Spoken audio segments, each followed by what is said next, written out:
Good morning. Welcome to the Nielson Show right here on Edmonton Sports Talk. Tom Gazzola, Joaquin Gage, and YouTube Trev with you. Coming out of the New Year break. How are you? Good morning. Gager, good morning. What's going on, brother? Happy New Year, buddy. Happy New Year. Trev, I want that intro music all the time when I'm on. That was awesome. Not bad, eh? Yeah, Had to scramble for that one. That was, We walked in. I got here at like 5:30. Trev was already here. I'm like, hey. So I got the tap late. Eric's under the weather. Eric, get well soon. It sounds like this cold that you're talking about. Everybody's getting it. It sounds nasty, so I'm very scared. Yeah, no, I remember I wasn't around for probably 3 weeks. I come in and do the hangout, and I was on my way here, and I had the sniffles. I go, no, I can't do it because these guys. I remember that day. And so I went back home, phoned in Wannick and stuff, and yeah, it's 3 weeks, man. Like, we see Cass. Cass is, yeah, he went into hibernation. Yeah, Big Bear. Big Bear, that's right. And, well, Belsey did a great job filling in for Cass, and you stepped in for Cass as well in the pregame show. But Eric is under the weather, so Eric, get better, buddy. And it's you and me, pal. Like, we'll be just fine today. I think we'll be all right. The problem is, because Jay Milne and I did the morning show before the Christmas break, they took the music and all the good stuff. So we've worked our way around it. You got that funky little number that the Nasties seem to have enjoyed. Bumblebee Tuna to you too, Strummy. And YouTube Trev, quick on his feet, as always, also has a conch for everyone. So how about a conch to the new year? Let's start with that. Okay, let's give this a go. We've got this. We got to figure it out. We had fun with this one, so yeah. Yeah.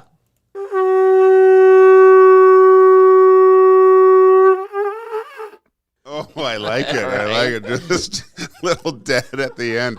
Awesome. Yes. That is so good. Yes. Yeah. So we're patching it together as we kick off the new year. Dusty, Big Daddy Davos, is back from Switzerland. He does have the week off.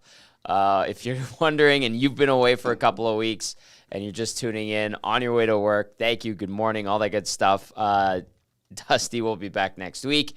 Eric, hopefully, good to go for tomorrow's morning show. And then Owanik had surgery right before Christmas, and he's been mending that broken wing. It was a torn labrum, and so he'll be in for the hangout later today. So we're getting back into the swing of things. It's going to take a little bit of time, so we're doing it together, but we'll get through. We've got lots of great guests today. We'll have Craig Button joining us at 7:05, and then Rishaug will do the mandate. I know it's supposed to be on Mondays, but there was no Monday show. We're going to do it today instead. And then kind of easy trivia, 8 o'clock. 3 questions too many right after that, of course. And we'll kind of do like a hybrid orange and blue breakfast as well as the Oilers take on the Flyers. Gager, lots of sports over the course of the last couple of weeks. Yesterday, college football. We get the Sugar Bowl and the Rose Bowl. Washington almost blowing it. That was something. The Raptors trade OG Anunoby to the Knicks. They get RJ Barrett and Emmanuel quickly, so they're trying to retool on the fly, I guess. After losing to the Pistons, that was embarrassing. All those people got the chicken nuggets. Right? They got their nugs. And what else happened? Oh, man. NFL.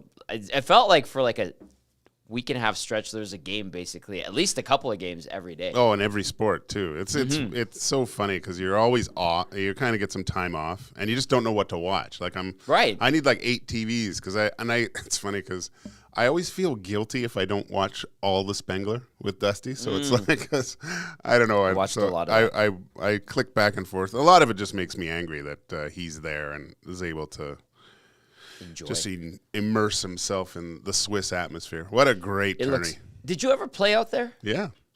Did you play in the Spengler? I played in the Spengler. You did play in the Spengler. Yeah. And Belsey was supposed to, but never did. But he did play in it.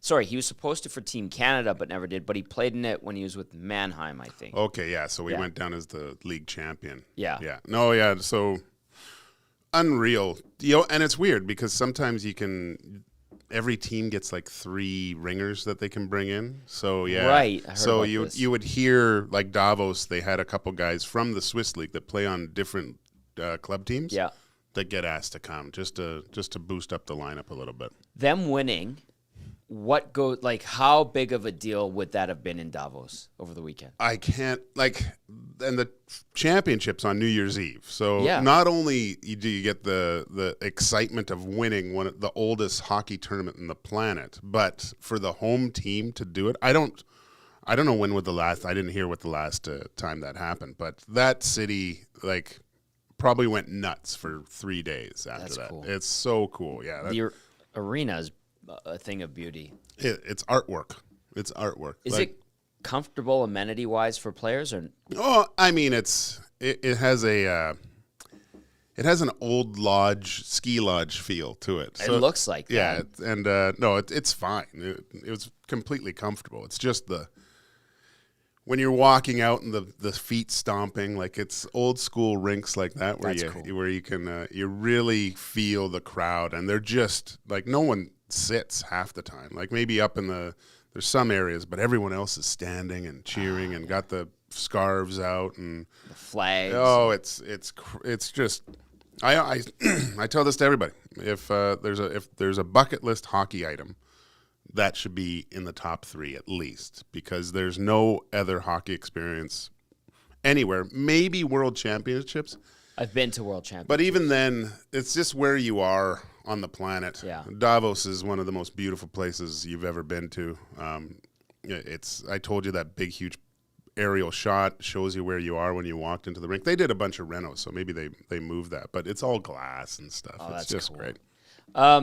Yeah, I did the 2012 World Hockey Championship in Helsinki, and it was between Helsinki and Stockholm, and everyone's like, why the hell are you in Helsinki and not Stockholm? I'm like, well, there's 5 Oilers playing in Helsinki and not in Stockholm. That's why. Yeah. And the finals here in Helsinki. I loved it. I mean, I thought it was so neat. Finland is a crazy hockey country. Oh, it's just Sweden is too. Mm-hmm. Finland's crazy. Just and I found when I played over there, especially in the tournaments where you'd play Team Finland, they played the most like Canadians did at that time, more dump it in, hard forward checking, grinding kind of style. Whereas when I played in Sweden, it was all puck possession. It seemed like sometimes on that big ice you wouldn't have the puck for 3-4 minutes. It's like soccer. Yeah, it's a little bit boring. Yeah. Anyway, we'll get into all of that, and of course, hit us up at the inbox 780-218-9999, Paris Jewelers inbox. Of course, you can get a lot of great engagement possibilities in this liner. Nice. Were fantastic. We'll have to update that. They had a great engagement deal between November 28th and December 10th. So we'll put that one aside. I'll let Dusty get the liners updated. Of course, we're in the Popeyes Louisiana Kitchen Studios here at EST. We're back, baby. 218-9999 is the number to text us if you have a question, comment. If you want a contra request, let's get those bad boys in. And then if you're watching us on the YouTube channel, thank you as always. We just hit 6.3K subscribers, which is great, on our march to 7,000. It was a quick climb to 6,000. I think the holiday season slowed things down, but let's pick it back up. If you're just tuning in, we appreciate it. I saw Dusty actually tweeted out there yesterday. He's like, for a New Year's resolution, if you could ask for one thing or you could get one thing at EST in the new year, what would it be? A lot of people said afternoon show. We're working on it. It's coming. And then there's a few other things like audio. I blame myself when I'm at the satellite studios at home. I had a bad mic, so I've replaced it. I might even get another one. Didn't you have the snowball? I have improved to the snowball. I had a lavalier mic, like a lava clip-on, and it just wasn't very good. I've got the snowball. The snowball works really good. It was a big improvement, more consistent. And then I might have another one coming in. But yeah, what would you want from EST in the new year as a resolution? Let us know, 780-218-9999, the Paris Jewelers inbox, or you can get at us in the nasty chat. What would you say, Gager? Also, ContraQuest too. Yeah, that's I mean, the low-hanging fruit is obviously the afternoon show. We're working on it. Yeah, I know. I don't know. I think I have to think about that. Come back to me on that. We'll come back to you. Yeah. Trev's working away at something. Are you listening though? Yeah, I'm always listening. What would you like to see us do? Oh, to see us? Well, I mean, maybe it's just a goal of mine, but I don't know. By the end of the year, I'd like to see like north of 15,000 subs is something. Is that? I think that's doable. Yeah, I think it's doable. But does that work? Does that answer your question? Yes, it does. Yeah. Maybe a conch to that, perhaps. A conch to that, absolutely. Give me 1 second here. He's pondering.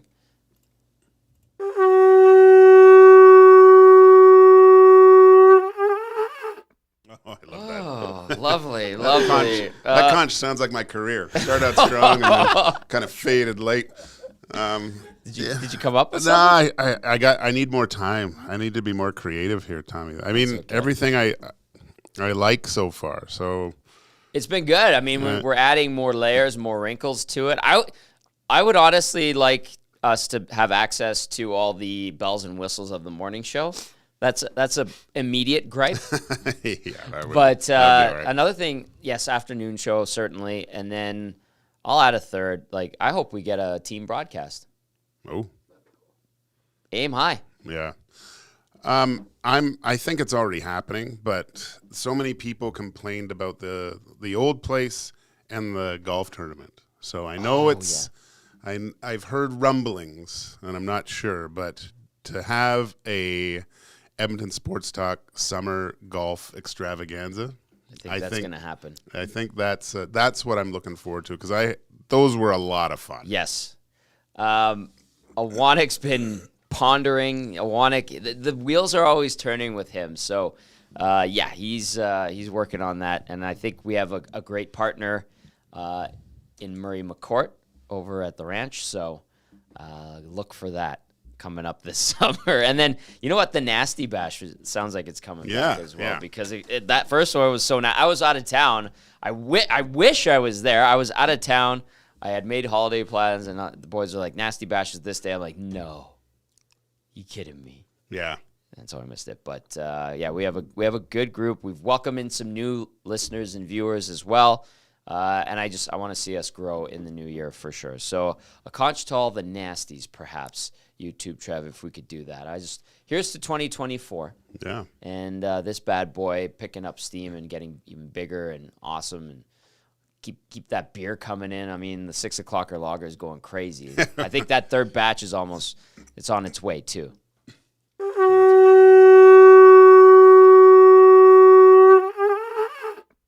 I love the posts with the 6 o'clocker. You saw it in different spots. There was down south in like Mexico. Yeah. How do you sneak it down there? Yeah, I don't know. That was awesome. Just to see it all over the world now. It's crazy. It's crazy. Scott Laurie from Sobeys Safeway Liquor has been excellent at distributing it. So too has Cam and the whole crew at Alley Cat brewing that third tank. Shout out to Gavin and the crew at the Shamrock Curling Club. Yeah. They've got it on tap. They want to have a watch party, but we were doing the pre- and post-game show. But they've got 6 o'clocker lager on tap. So lots of good stuff happening in 2024 right here at EST. What would you want from EST in the new year? Hit us up via the Paris Jewelers inbox, 780-218-9999, or on the Nasty Chat. Let's get to some nasties right now. Joe Belineski says, what? No Tommy and Gage are doing Tales of the North? Come on. That wig has to be around somewhere in the studio, or did Dusty take that with him too? Oh, it's around. He left his Santa stuff right there. Are you serious? All this stuff. Like, you can't, thankfully, it's off camera, but the quill is right there. Okay, he's got about 5 mugs and drink containers. Those all Dusties? All Dusties. There's about 4,000 hockey card, baseball cards, football cards just strewn everywhere. He needs Jameson to come in and tell him to clean his room. Oh, does he ever? J-Mo used to do that every day at the old shop. Every day. And then he would go, that he has to grow up. He has to grow up. And I'd be like, I agree, J-Mo. I agree. Look at this. I love the stories of his first trips to the Spengler and like Dusty asking if there was a McDonald's in Davos. Well, he was worried about what the food situation. He didn't was. want the foie gras. Oh, I guess not. That was pretty funny, and then his passport, like waiting to the last minute, and the flights. It was. He should have had. Like, you guys are too young. Right? Did you ever fly as a kid? Me? By yourself? No. Okay. So when I was a kid, I flew a few times by myself. And you like wear a special little badge? Really? As a kid underage that the flight attendants take care of you. That's what Dusty I pictured him wearing that first trip to Switzerland, so he could get a little bit of extra help. Oh my. I remember K days where the first stop we would make, my brothers and I, with my parents, was the like lost and found, kid lost and found, and they'd smack that sticker on your back. Yeah. I had to wear that till I was about 12. That's great. At least it wasn't a leash. No, I probably had one of those when I was a kid too. But Dusty, he's a grizzled vet of the Spengler Cup because that's his 4th year in a row. Okay, that's awesome. So I'm not kidding when I say that there's baseball and hockey and football cards just all over the place. Here are some Fleer 91s that are literally on this little ledger where there's a monitor that I can't even patch into. It's for PCs. I've got a Mac. Jose Canseco, Whoa. Chris Sabo, Andy Van Slyke, Billy Ripken, Jim DeShays, Scott Radinsky, Ron Darling, Chuck Grimm, Ken Hill, and team logo sticker New York Mets. I'm not joking when I tell you that there's just shit everywhere. Oh, good old Dusty. That's great. Yeah, I love him, but he's a mess.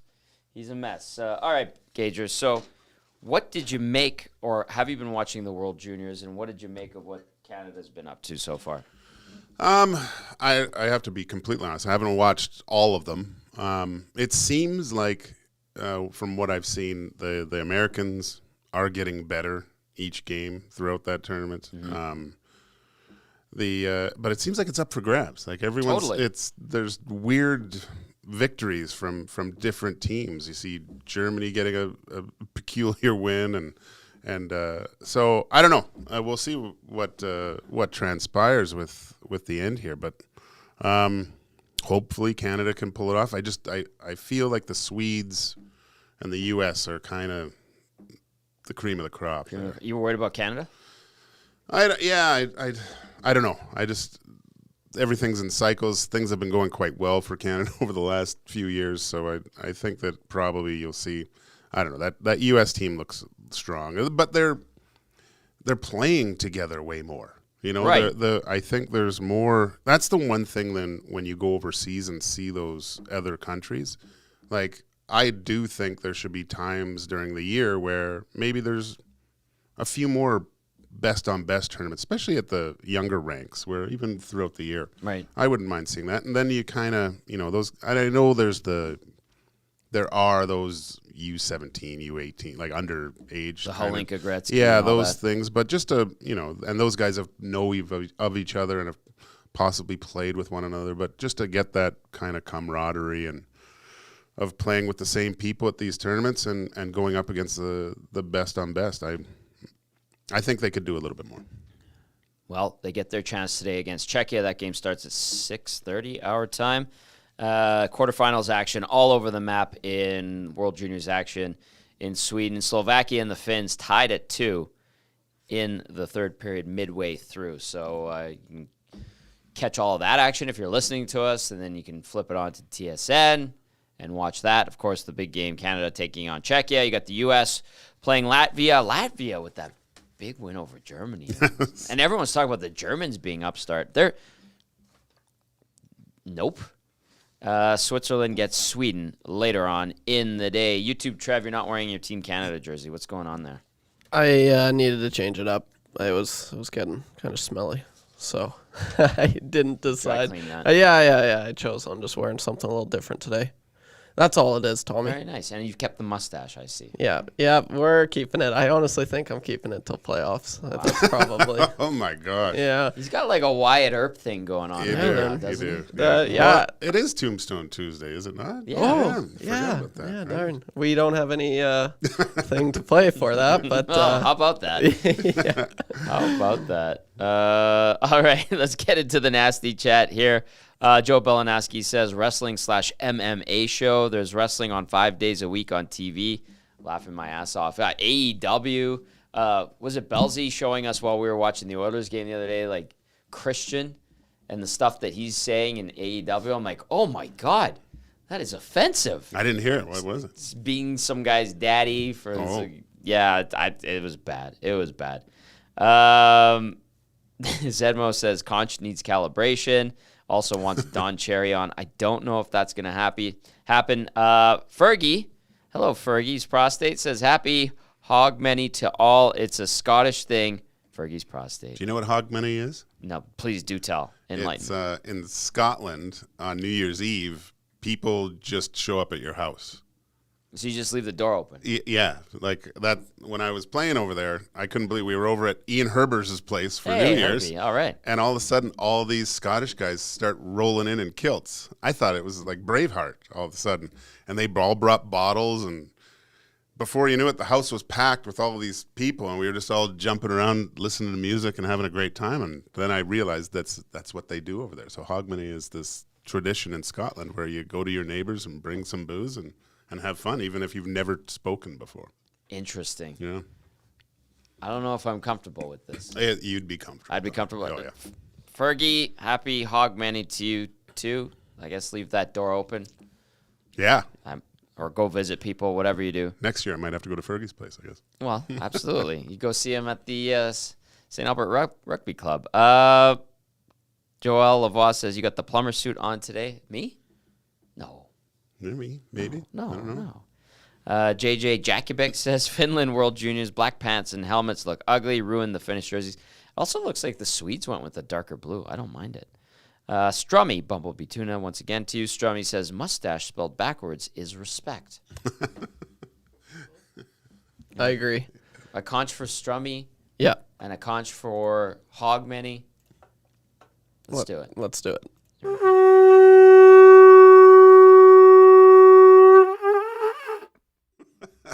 Yes. Love it. Yes, Love it. We're getting through this. Johnny Alberta texts in via the Nasty Chat, says, looking forward to an Elks pre- and post-game show, but I gather it's already on the way. Confirmed. That's good. Yeah, Wanek's excited to get going. He had it with Hernan before, and then it was with Jeff on 1260, but he's ready to get that going, so look for that in the new year.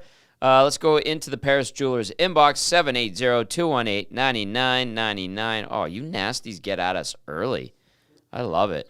4:30 in the morning, we get a good morning, boys. Good morning. Tommy Rabella.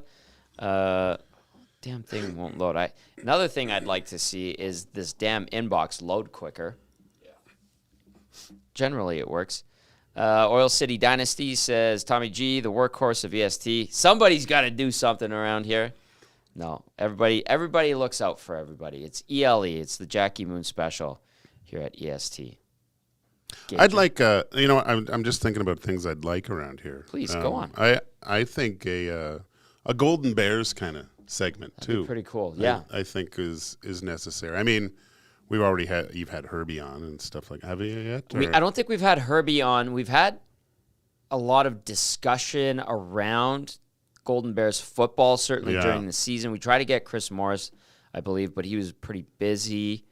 No, we want more tie-in with the Golden Bears. And we have a great resource in Jay Milne, who played for the Golden Bears. Yeah. And then on the hockey side, we'd like to get maybe Stan in here. And Yeah.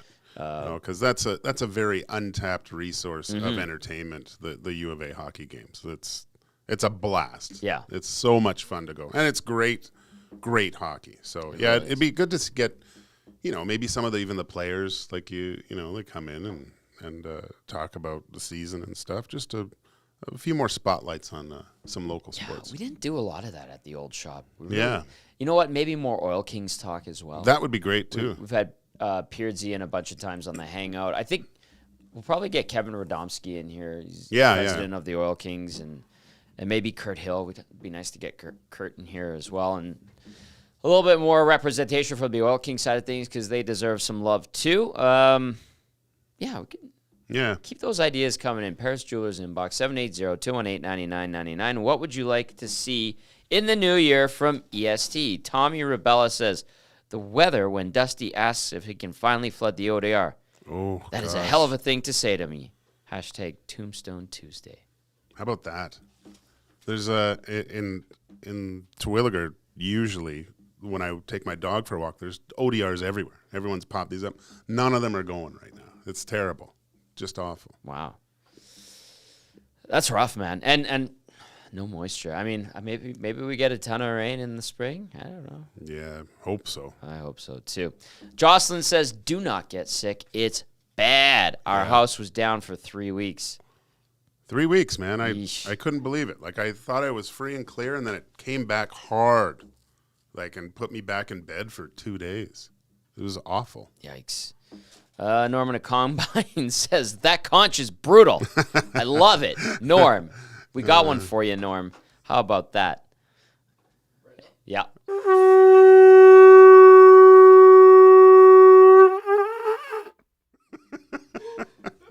That's awesome. That's terrible. That's good. So good. Red says, more F1 talk, Gager. Love it. Yeah. We're, 59 days away? Already? Yeah. I had to explain the no, Mikey, no to Trev the other day from Toto. God, there's been some cool things. I think I told you guys about, just to go F1 for a sec, but please, let's. Talking about how Max, how difficult a teammate he is, and it's been online now with Alex Albon talking about it. And for all you gamers out there, this makes it a little bit more understandable. He says Max likes a lot of front end in his car, so just a lot, really touchy. And Albon coming into the Red Bull car was saying how you got to get used to it.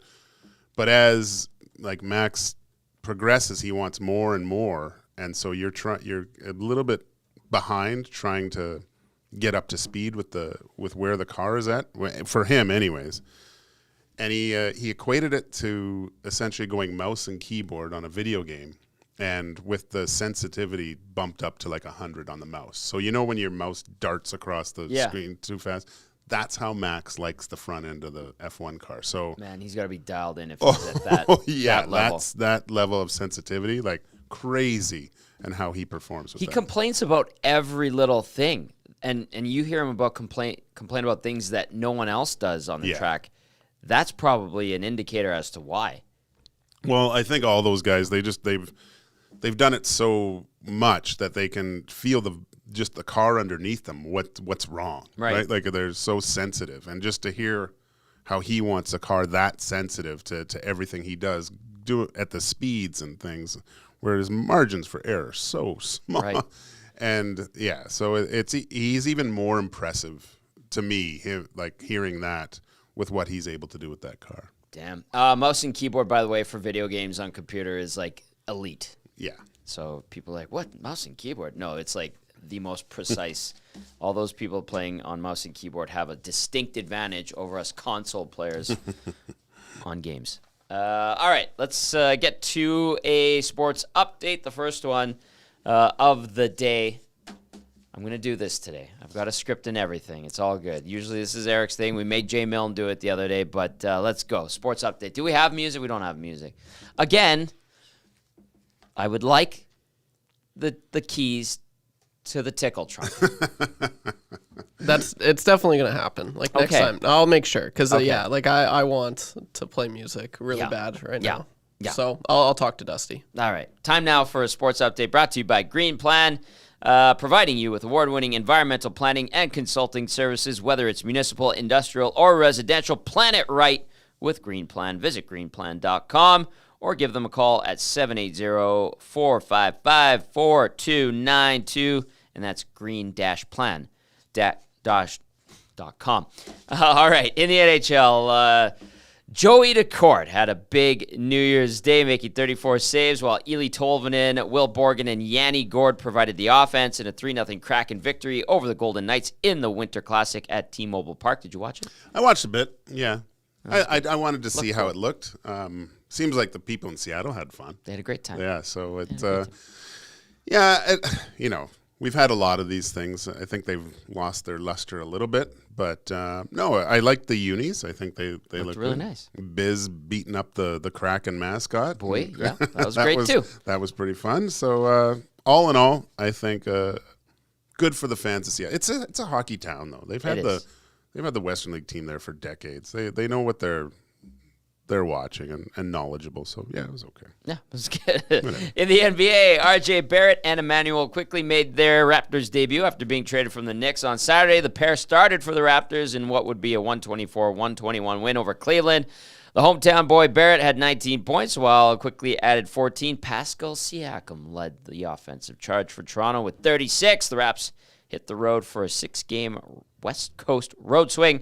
In college football action, Michigan knocked off Alabama 27-20 in the Rose Bowl to punch its ticket to the national championship, where Michigan will take on the Washington Huskies, who held off Texas 37-31 in the Sugar Bowl. And that one I watched. I don't know what the hell Washington was doing in the last 2 minutes of the game. They almost blew that one when they had it well in hand. All right, in PWHL action, Ella Shelton tallied the first ever goal in league history, while Corrine Schroeder stopped all 29 shots she faced as New York knocks off Toronto 4-0. And, of course, in World Juniors action, today Canada faces Czechia in the quarterfinals. Right now, let's see what the scores are. 2-2 still between Finland and Slovakia, Canada and Czechia getting underway. I feel like we're not going to get Craig Button all of a sudden. Oh, yeah, right. Call it a hunch. Later on, you'll see Latvia and the U.S., and then Switzerland takes on Sweden. And, of course, we'll wrap up this sports update because the Oilers take on the Philadelphia Flyers tonight, trying to extend their winning streak to 6 games, kicking off a brief 2-game homestand. Myself, Matty Cassian, and YouTube Trev will get you set for tonight's tilt with the Oil Stream pregame show at 5:30, right here on Edmonton Sports Talk. This sports update brought to you by Green Plan, where it's municipal, industrial, residential. Plan it right with Green Plan, providing you with award-winning environmental planning and consulting services. green-plan.com. Give them a call, 780-455-4292. That is your sports update. Great job, Tom. Thank you. Thank you. This is awesome. So probably no Craig Button. Yeah. This is great. I love Craig Button. Me too. He's great. He is fantastic. I like when he gets fired up. He's kind of busy today. Yeah, no, that's understandable. Kind of busy. Yeah. So we got the Canada game coming up. That's a nice rink in Gothenburg. It's in Gothenburg? Yeah. Played in that rink. Yeah, it's kind of feels like a bowl, but the fans are good there. It's funny how, because I played in Stockholm for Djurgården, and right. There's kind of a rivalry a little bit because it's on the other side of Sweden.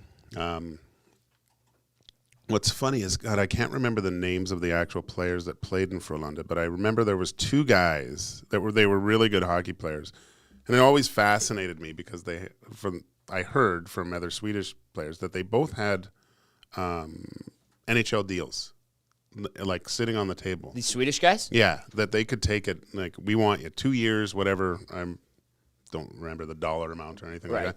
And they both said no. They just said, no, I'm playing at home. I don't want to go over there. And it fascinated me. But a million or they would probably double their salary, I would assume. Yeah, probably. Yeah, they just didn't want to, and they were good. Like, I'm sure they could have played, but God, I'll have to find out those names. There was another famous old Swedish player that played in Frölunda. I think Tommy Salo actually became GM of that team for a short period of time as well. So, how is Tommy Salo? Is he okay? I know he was dealing with some stuff. Yeah, when he left, everyone talks, he kind of fell apart after that goal at the Olympics. And what it wasn't the goal so much. It was like hockey in Sweden's just like here, right? It's crazy. It's absolutely nuts, and especially on that stage where most of them look at the Olympic gold medal more prestigious than the Stanley Cup. So Tommy letting in that goal, not only him hearing about it, but it was his family. So he's a really close family guy, and his nieces and nephews were getting teased at school because of that goal. And it completely affected him. And then there was, he got a divorce. And so things started, the thread on the sweater was being pulled a little bit. And, Yikes. And then I think, he went back home and then he's from Västerås, same place as Nick Lidstrom. I think they own the team there. And so he's doing fine then. He's doing fine.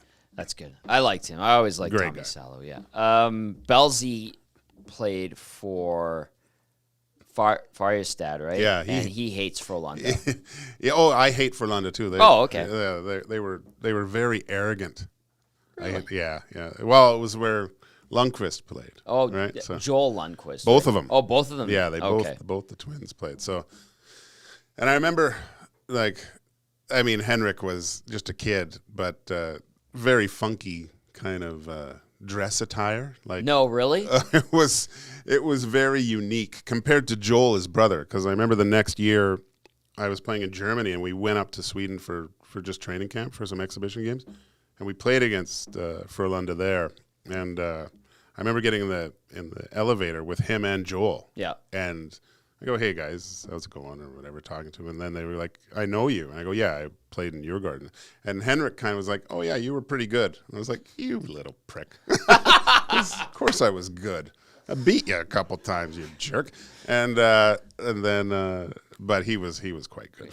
He was like 20 years old, and really, but he was just wearing the weirdest clothes compared to Joel.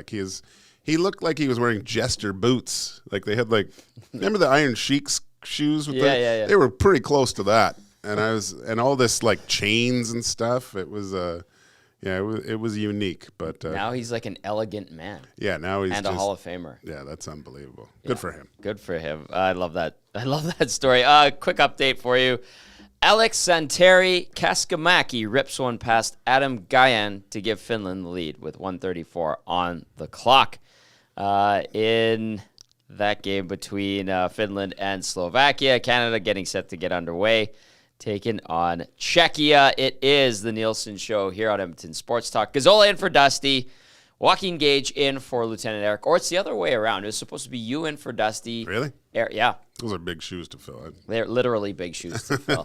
YouTube travel log for the ride as well, as we're coming out of the holiday break, and hopefully Eric's doing okay and is good to go for tomorrow, because I do not enjoy waking up at 4:30 in the morning every day.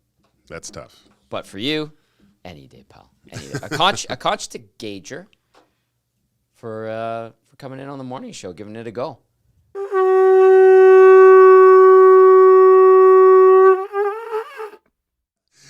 Yeah, when Maddie asked me, "Hey, do you want to come in and do it before the break there?" and I thought, "Yeah, sure." And then the day creeps closer and closer. I'm like, I get all anxiety and stuff. Oh my God, am I gonna? And then I probably woke up about 50 times, before. Yeah, I'm like, oh geez, I don't want to miss this, and I'll never hear the end of it. So it was, but it is fun. It is, and especially this first show coming out of the break. It's you and I. It's two fill-in hosts, so it's different. But when you're with a Dusty or you're with an Eric, and you get the Jaunty and Victoria 6 o'clocker mix, and you get Dusty in the shticks and Eric in the shtick, you get into the feel of it, and it's exciting. And then you're like, oh my God, 3 hours is up. This is it. I think it's good to ease people back in too. That's good. Yeah. That's a good point. Conch requests, get those in Paris Jewelers inbox 780-218-9999 or via the nasty chat. I like this idea from Joelle. She says, you need to get a box and write Dusty's crap on it and throw everything in there. Yeah, that's a great idea. And actually, I would need an extra large box, because look at all this stuff. It's amazing. He has Christmas gifts that have been left there, maybe opened. I don't know. Actually, we're going to have Rishaug on later. He's got a good story about Christmas presents. Really? Yeah. It's what his brother did. It was good. Okay. Yeah.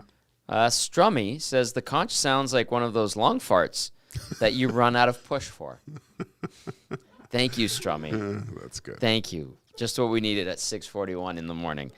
Joe Belinoski says, how do they not have a Google Drive or something where they store backups of all the sound/music that people come in to cover can grab? Joe, that is the exact question I asked when we first, actually at the old shop, they would take all the stuff too. We'd come in the morning, it'd be Hernan and I or Jeff, and I'd be like, hey, do we have conches? No conch, man. Hey, do we have goal songs? There was a game last night. Nope, the guys took that. We don't have access to their drive. And I'd be like, well, what do we have? Music. That was it. It's good. Yeah. I was going to sing. And each other. That shouldn't happen. No. The Wolf says, anyone watch the PWHL game yesterday? I enjoyed it. New York beat Toronto 4-0. Those girls, they're getting physical out there, Gager. That's good. It's nice to see it. Billie Jean King in the locker room pumping the ladies up. And it sounds like, and I hope it stays this way, that everybody on the women's side in the hockey world, and on the men's side too now with the NHL supporting it, it sounds like they have their you-know-what together. And that was the problem in the iterations that we saw before. This league would not deal with that league. They both would go to the NHL asking for support. The NHL said, well, pick one. Yeah. You guys get it sorted out, then we'll support you. Finally, they've got this thing going, and it looks like it's headed in the right direction. I don't think a soft launch is the right way to describe it, but the teams don't have names yet. They want to define the characters of the teams, find the right names. They'll get the marketing machine going behind it. They just want to get the games going, get these ladies playing, get the contracts taken care of, making sure the sponsors are on board. That's a lot to get to. And I think that they want to build the base solidly and then go from there type of thing, which is nice to see. Yeah. I mean, when I heard that, it was like, oh, why didn't they hit the ground running here? But I understand the slow burn, so to speak, but it's up to people now. People have asked for this for a long period of time. Now it's time to support it and get out and support the girls and go to games and do all that, right? So yeah, I'm looking forward to it. It'll be nice to see once some rivalries kind of opening up. I think you heard Nurse talking about who's their closest rival. I believe was it Minnesota? Sorry, I can't remember. Minnesota's there. Because I guess there's a lot of American players on that team. So it's a 6-team league right now. Yeah, so it's I think come like playoffs and learning the girls a little bit more. And you know what? It's good to have a league that brings all the top talent from around the world and maybe some young players that it always helps to develop, like the players that maybe, are from countries that aren't as powerful as Canada and the U.S. in the women's game. So I think overall it's just going to improve everybody. Quick question for you, because I know, and we saw it when the Spengler Cup was going on. I think Andrew Walker moved to Davos because his girlfriend's playing for the Davos women's side. Oh, no way. And a girl from Edmonton and was playing some beer league hockey, had played competitively obviously before, and then back into it with Davos. I know a friend of mine, Marissa, she's playing in Sweden right now, and she had finished up, I think, at Brock University, and she was kind of like, maybe I'll start my career, I think in marketing or something like that, but she got an opportunity to go play in Sweden. So the PWHL starting up, and I think the majority of women that are in the game, and college hockey certainly, and all that are obviously in North America. But I'm wondering all of a sudden, like, how much does this affect those leagues over there? But those leagues need to exist so that we have more than just the Canada-US final every single tournament. Yeah, no. Well, it gets exciting for younger girls to see that. I know, Jason Chimera and Dave Cooper, their daughters are, I will probably see them at the professional level at some point. Like, they are dynamite little hockey players. And so just something for them to strive for. You know, it's not just, oh, well, maybe I'll go play Pandas and see what like here it's lined out for you like it was for me, it kind of, I want to go play a little kid. I want to go play in the NHL. Like that's what you think. Right. So to have something at a young age, like something like that on that dream board to achieve, I think it's fantastic. But mark my words, we'll be talking about Riley Cooper at some point here for sure. Probably even more so with Team Canada, I bet. Coop's such a good guy. Oh my gosh, great guy. Yeah, great guy. That game yesterday was in Toronto at the Mattamy Athletic Center, which is basically the top floor of Maple Leaf Gardens. For those that didn't know or noticed the roof and ceiling, we're like, I know that structure. It's like, that's Maple Leaf Gardens. The bottom is a Loblaws, and then the middle floor is like the gym and fitness, athletic. I think it's what is formerly Ryerson. It's like, I know they renamed Ryerson. That's their athletic facilities, the top half of what used to be Maple Leaf Gardens, and then the top portion is like a 4,000-seat arena, which I think is pretty neat, and that's where they played. Ottawa takes on Montreal in PWHL action today at TD Place, where the Ottawa 67s play, and then you've got Boston and Minnesota tomorrow at Songas Center. Oh, jeez. Yeah. Never played there. No, me neither. There's not many rinks I didn't play, though. Like, whenever I see on TV, I played there. I played there. I love it. Kenworth Kelly, thank you for this text. I appreciate it via the Paris Jewelers inbox. 780-218-9999. I asked, and if you're just tuning in, what would you like to see from EST in the new year as part of a resolution? Just like one thing, maybe two. Hit us up via the Nasty Chatter of the Paris Jewelers inbox. Kenworth Kelly says, we want an afternoon show hosted by none other than Tommy G and Joaquin himself. Just can't beat the insight. Thanks, guys. And then adds in, maybe we can discuss some fourth line combinations on the oil. Yeah, we'll get to that. We'll get to that. I'm good with the Hangout and the pre- and post-game show. I'm very content. I feel like my calendar is full. But Kelly, like, we're working on it. We're working on something. But it won't be me in the host chair, thankfully.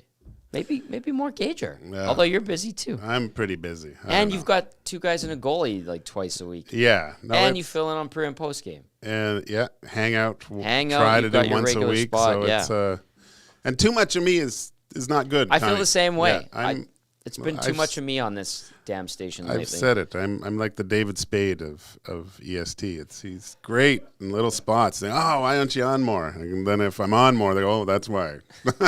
So, no, it's good. It's good. I like it. It's so awesome, and just having this now. I think I've told so many people about the YouTube aspect of it, and then the light bulb goes off, and then every morning. That's what you're hitting, right? And then you're just getting ready for work or what have you, and you're actually watching the boys. I think just seeing their interaction, thank God you can't see Dusty's crap over there because that would put people off. But Dusty's taking a beating.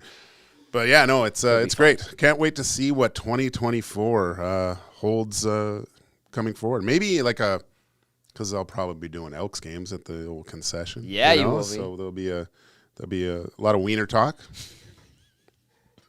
Low-hanging fruit. Can we get a conch for that? Oh, my goodness. Oh, my goodness.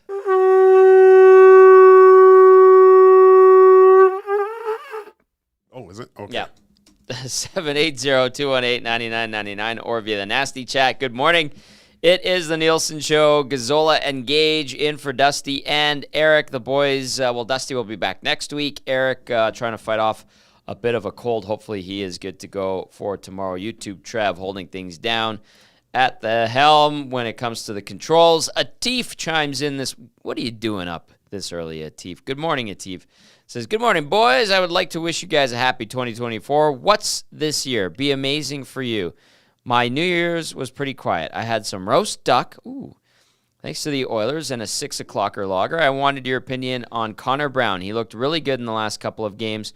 Connor Brown will score tonight. Book it. love.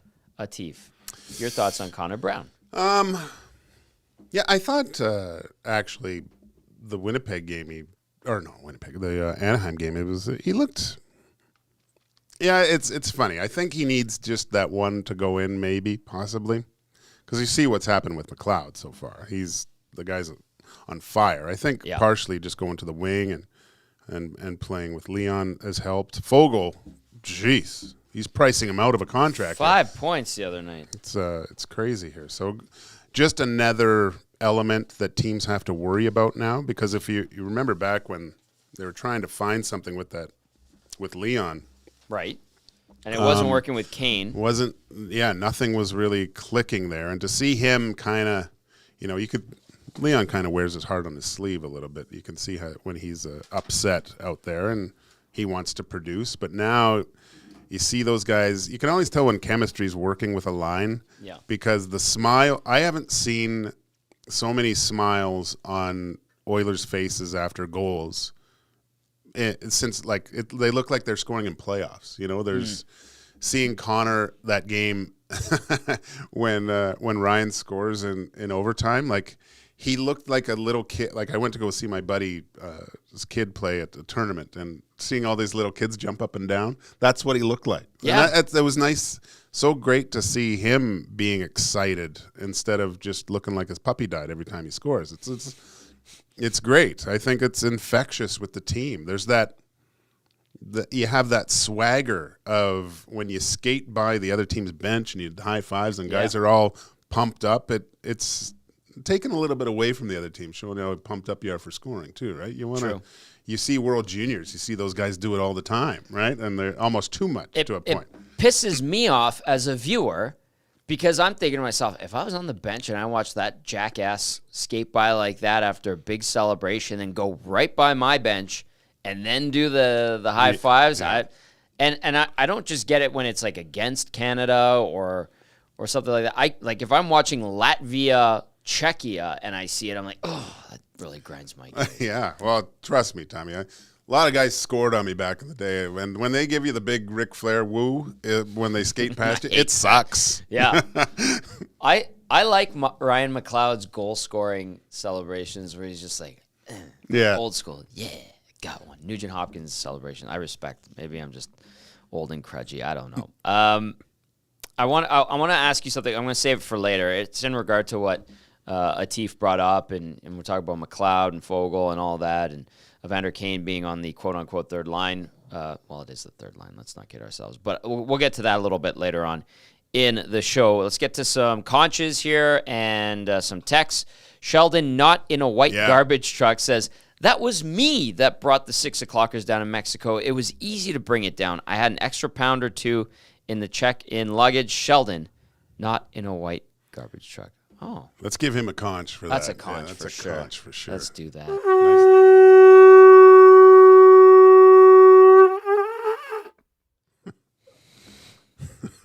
Every time. Fergie's prostate. I didn't know Fergie. We already heard from Fergie because what is it today? What's that word? Hamony? Oh, Hogmanay. Yeah, okay. That's what it is today. Also, for Fergie's prostate, says, good morning, fellas. Can I get a birthday conch? FYI, Gager, I shared a birthday with Terry Sawchuk. Fergie's prostate. Yes, we can do that for you, Fergie. Happy birthday, man. Nice.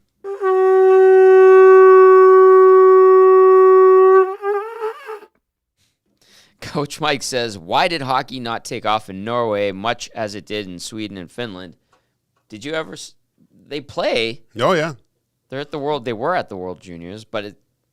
Yeah, I mean, they have just as many professional leagues, but it's just not as good. It's just not. I don't know if what's going on there. That's weird. But when you think about it, I remember playing against Norwegian teams when I was with Team Canada. They were good, just not as good as Swedes. Right. Who's a Zuccarello is Norwegian, isn't he? Yeah, and so isn't Ehlers? Ehlers, yeah. Patrick Thoresen, remember him? Freddie Anderson. Right. Yeah, I mean, there's some really good Norwegian players, but for some reason you don't see them on the world stage as dominant as the two countries beside them. Yeah, that's true. Sweden and Finland. Hockey Mad Country's faux show. Bob Blah Blah in Lloyd says, Happy New Year, boys. Great to hear this morning. Bob Blah Blah. Hope you're doing well in the border city. Rip City Step wants more Tommy celebrity impersonations. Not a chance. And says, we back, baby. And asked for a Stauffer golden hour. Bob always makes this joke. Well, when the Oilers fire me, I'm going to need a place to go. Did you happen to see Stauf skating around at the, I think it was the Seattle community rink? He fell. I know. Oh, stop. It was great because they did it to like the 70s music too or whatever. Like he looked like it was great. It was just great. And he's wearing those like really bad public skates. Yeah, with a Red Bull in his hand. Well, it gives you wings. Awesome. Yeah. Couldn't save him there. Cable Guy in Kenora says prizes for out-of-town listeners on trivia contests and stuff. Cable Guy Chris in Ontario. Some of us Edmontonians move, sadly. Cable Guy in Kenora. Chris would like. That's something we could probably work on. I think that's a work in progress. Yeah, Maddie was saying. Is it? I think so. Oh, okay. All right. I didn't know. So yeah, or one of our last winners was from out of town, and he said, "Yeah, no, we're not quite there yet." So I think that means. And he doesn't say that. He doesn't. Matthew's like he's literal, very literal. He would if it wasn't in the works or hadn't been thought about, he would just say no. Yeah. We could look at it, but if he says it's in the works, then that means that there's a plan in place. The wheels are in motion. Hey, Mary. Twitter Mary says, I watched the Toronto-New York PWHL game, and 1, Howie Draper outcoached T.O., and 2, I thought those women were going to murder each other. It was awesome. And they've sold out most of their gear. I can't wait till we get a PWHL team in the West. Twitter Mary. Yeah, I would think that that's the logical expansion is to come out west. I think. Where would they play? Well, Silent I'm sure Ice? Calgary and Edmonton. Yeah, there's a lot of great facilities. That Silent Ice Center is beautiful. Yeah, they could just go there. I mean, if the boys from Silent Ice wanted to bring in a PWHL team, they could definitely make that happen. Great venue. Yeah. Not the easiest to get to, but I mean, if it's a destination game once every week or two, people would make their way out there. Off the Henday too. That's not hard. Czechs are up 1-0 against Canada. The CZEX. How much time left? First period, obviously. Yeah, first period. So it's all right. All good. I do have some button news. Oh, go on. He said, keep an eye out. We'll try to be quick as possible after game. So we might land them. Wow. Okay. Yeah, we might be done by then. Yeah. Yeah. That's great. Yeah, that's true. Look at his smiling face. He's a great man. A great man. He's on the air right now as Canada trails Czechia 1-0 in the first period. Tube Socks. What's up, Tube Socks? Says, this year I decided to do dry January 1. Made it through. We'll be back at the pub this afternoon. Also adds in, it's Tarps Off Tuesdays. We're keeping these tarps on. Yeah. Yeah. You do YouTube Socks. All right. How about a conch, and then we'll do a sports update, and then we'll take a quick 2-second reset, and then we'll be back for hour number 2 of the Nielson Show. We do have kind of easy trivia to get to. We do have 3 questions too many. Get those questions in for myself, Gager, or YouTube Trev, and all that coming up just after 8 o'clock. We do have Ryan Rishaug coming up as well, and a hopeful Craig Button, who actually got back to YouTube Trev. That's very nice of Craig. He's such an angel. Such a professional. All right. Well, let's get to the sports update. This one, a sports rewind brought to you by Universal Rewind, industrial, electric, motor sales, and service. Servicing many industries we rely on daily, from agriculture and aggregates to food processing and industrial manufacturing. Choose expertise, experience quality. Choose Universal Rewind. All right.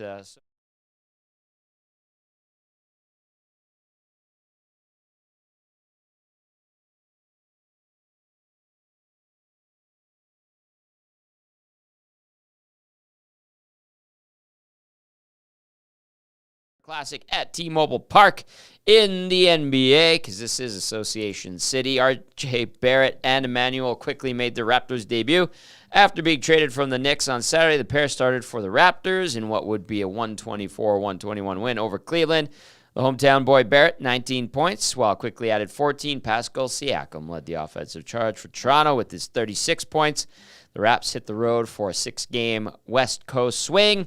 In college football action, Michigan knocked off Bama 27-20 in the Rose Bowl to punch its ticket to the national championship, where it will take on the Washington Huskies, who held off Texas 37-31 in the Sugar Bowl. Ella Shelton tallied the first ever goal in PWHL history, while Corrine Schroeder stopped all 29 shots she faced as New York knocks off Toronto 4-0 today in the PWHL. It will be Montreal facing off against Ottawa at TD Place. And, of course, World Junior quarterfinals, teams looking to punch their tickets to the semifinal. Finland 4-3 over Slovakia in OT. And right now, Canada trails Czechia. 8 minutes left in the first period. Later today, we'll see Latvia take on the U.S., and then Switzerland faces Sweden. Also, today in the National Hockey League, you got the Oilers looking to extend their winning streak to 6 games when they welcome the Philadelphia Flyers to town to kick off a brief 2-game homestand. Myself, maybe Matt Cassin if he's feeling better, and YouTube Trev will get you set for tonight's tilt with the Oil Stream pregame show right here on EST at 5:30 p.m. The sports update brought to you by Universal Rewind. All right.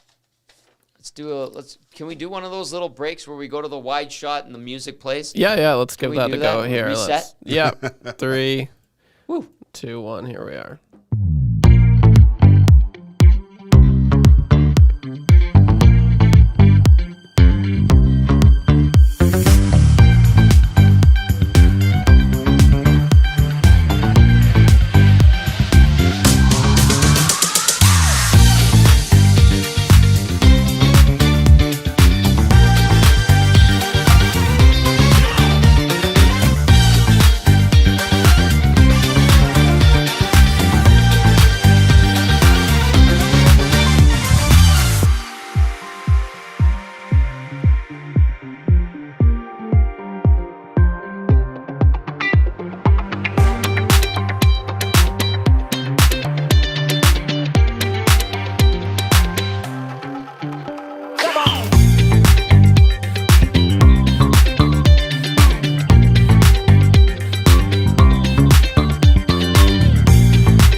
That is good stuff. That's good stuff. Yeah. Good find, YouTube, Trev. Yeah, that's it's actually not bad, eh? It's working. Yeah. It does the trick. It's got some groove to it. Yeah, I like Dan Spence says funkadelic song. Yeah, not bad. We like it. We like it. Well it done. matches his mustache, too. It does. Yeah. Yeah. Just be dancing that song. Boogie Mornings. That's right. I watched the first 5 minutes of Saturday Night Fever yesterday. It popped up on YouTube, and I just watched it. So ties in with YouTube, Trev. Very nice. Like it. Very nice. It is the Nielson Show here on EST. Tom Gazzola, Joaquin Gage, and YouTube Trev with you on this Tuesday morning. How are you? Hope you're doing well. Hope you had a great New Year. Is the hangover gone? Hopefully. I mean, those that get the 2-day, 3-day hangovers. Ooh, it looked like people were having a good time on New Year's Eve. Yeah, no, except for, well, I had a good time, but I'm at the age where I'm on call. I was like Maverick on the aircraft carrier. Oh, for the kids? Yeah, because my daughter was at a party. My son was going to go to a party, but he decided not to. But I just had to be on call, right? And so really thinking about, gosh, do I even have a beer just in case? You know, get pulled over and I had one or something. I just was worried about anything, so didn't touch the stuff, Tommy. I had one here after the game. That was it. Yeah, crazy. Used to be just completely off the rails. I was always responsible. The only time where it was like a 2-day or thing where I was in bed, like, what did I do? Never again. I'm never touching the stuff. Is if I have a party at my house, because I know I'm safe, right? You have that safety blanket of just being able to go in your own bed and pass out. You don't have to worry about getting the Uber, driving, getting home. No surge charges. You end up drinking way too much and mixing by the end and partying and spilling stuff all over your carpet. So but not this year. Not this year. I like it. Well done. Yeah, it was a quiet one for me. Where did you end up going, you two, Trev? I had a little house party I went to, and I thought it was pretty chill, but I was hurting yesterday. I'm not gonna lie. It wasn't the best start to the year. I was in bed all day. I got up once to go to Wendy's, get some JBCs. They're really, I'm really feeling those right now. So that was pretty well it. But it was a good night. It was a good night. I enjoyed it. We did the JBCs for the San Jose and the LA game. Yeah, 2 games in a row. We were here in studio, and then we splurged for pizza. Yeah. On New Year's Eve when Belzy was in. Yeah. It was good. It was good. The JBCs. I can't get over it. It was their watch party. I forget who brought them in, but ever since then, I've been on a real kick of JBCs, and why not? They're $2, $2.50. Yeah. Well, you can't go wrong there. Oh, wait till you get a taste of my bacon double cheeses at the Elks game. They are really good. You gave us a couple. Yeah. And I had both of them, and I was like, damn, Gage, you made them with love, too. Oh, I pack them up, though, yeah. too. I'll put a little extra love in there for you guys. I'm huge in where Dusty's studio is because I take a bunch extra and throw it in there in a big box. For the crew? Yeah. I know that they would love it. They get the meal. Yeah. But it's not the same. You get a burger at the end of the game. It's dynamite. Or a dog. Yeah. That's good stuff. We're in the Popeyes Louisiana Kitchen Studios. Of course, 5 flavors of wings now available. Signature hot, honey garlic, honey barbecue, garlic parm, and ghost pepper. $9.99 for 6 wings. DoorDash, skip the dishes, and Uber Eats. A huge thank you to all of our sponsors and partners who jumped on board with us, Popeyes being one of them, before we even cracked a mic in September. Yeah. And then to all of our new sponsors that have joined us as we've rolled along. And then there's a few more, I think, in the works that we're going to announce soon. Buckle up, baby. It's going to be a great ride. When those wings came out, I went to I think they made a mistake at the Windermere Popeyes. Popeyes? Yeah. Why? What'd you get? Well, they gave me both parts of the wing. So it was like a double order of wings. Oh. It was unbelievable. They didn't break them. They didn't break them off. It was just one heat. And I was like, is that what they do now at Popeyes? But no. They don't do that all the time. Get the flat away from the drum. Yeah. Are you trying to get Craig Button on? Yes, it is a work in progress. The camera or the visuals are not coming through, so he's just logging. But he is trying to log on. Yeah, he's trying to log on right now. So give it maybe 4 minutes, 3 minutes. Oh, I thought he was at the World Juniors. He's not? I think so. Yeah. Oh, first intermission coming up. Well, or he said he finished overtime. He was doing that game. Yeah. All right. Oh yeah, Johnny's over there too. He's doing the Canada game. So, okay, we'll be able to get Craig in. That's fantastic. Craig Button coming up here on the Nielsen Show. Shoot us a text, Paris Jewelers inbox, 780-218-9999. I wanted to get to a few of them. Northside Adam says, Northside Adam checking in. Hope for some good news at work this week. And Adam, good luck to you, my friend. SJ Not in the Kootenai says, minor surgery. Oh, that was earlier in the week. What is this about? Might need to rename him. Sheldon could have been in a Mexican prison. That's about the beers that Sheldon, the 6 o'clocker lagers that he got in. That's hilarious. Burglar chiming in says, good morning, boys. Great to hear relevant hockey talk again. Well, we kept the hockey talk going. I mean, on the pre- and post-game show, we had Hello Hockey as well.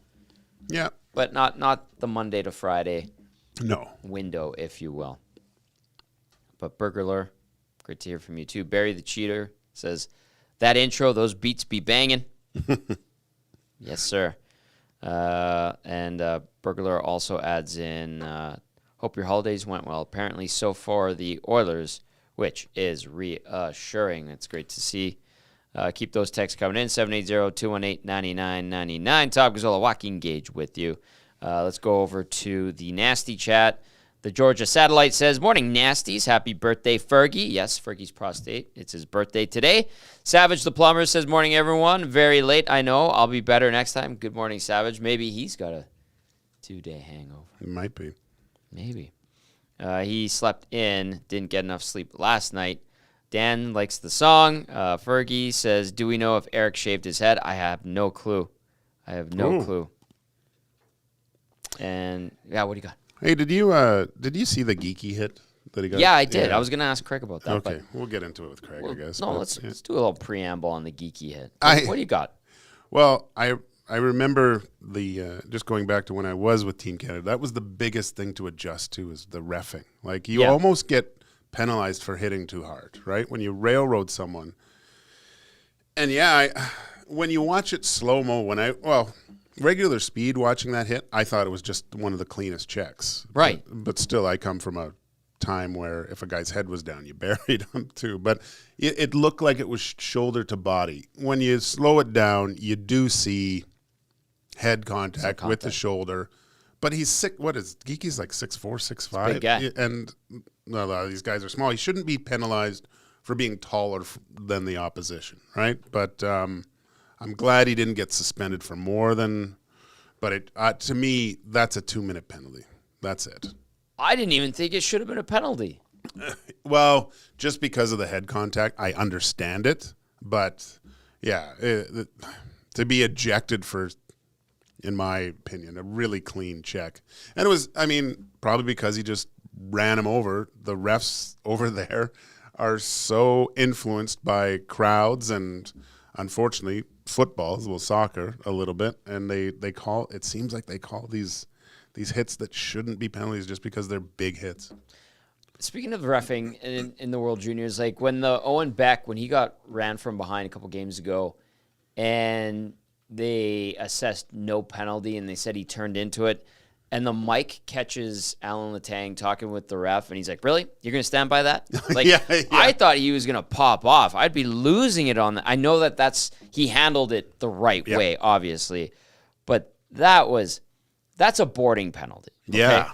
And yes, and this is something that we've talked about on Hello Hockey and a little bit on the pre and post game, is guys turning into hits now. I don't know what it is. And Belzy says that there's skills coaches that are out there teaching kids to turn. And because it's supposed to be like it puts the onus on the checker. That's such a mistake. Things happen too fast in that split second. And guys are so quick. Especially, I believe it was in that first kind of preseason game where, was it Celebrini that had that hit from behind on the Swiss players? Yes. And that was just a turn away 2 feet from the boards, which someone's going, unfortunately, something's going to happen where a guy's going to be not able to play hockey ever again with one of these injuries. I don't understand it. You can't. The player going back has to realize the situation they're going in with when they have possession of the puck, and realize I have the puck.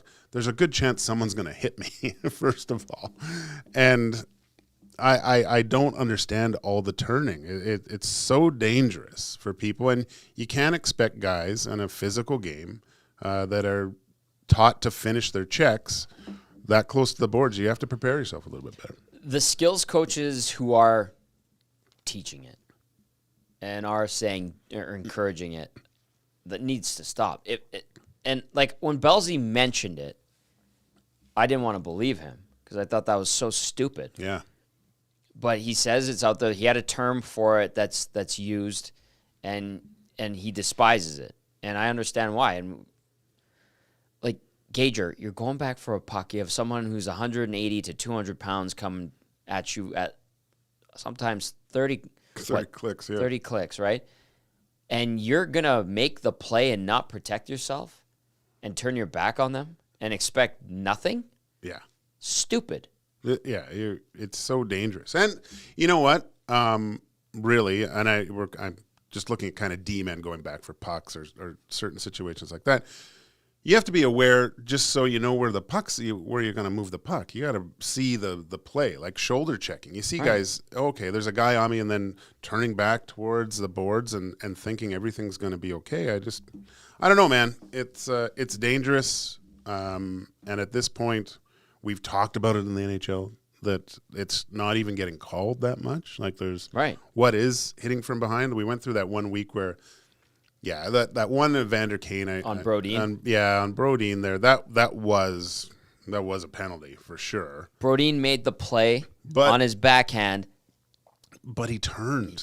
Like he could have taken. I still think it should have been a penalty. Yeah. But he put himself into a ridiculously bad spot. Terrible spot, and you're just seeing more and more of that. And then what was it? Kirill Kaprizov.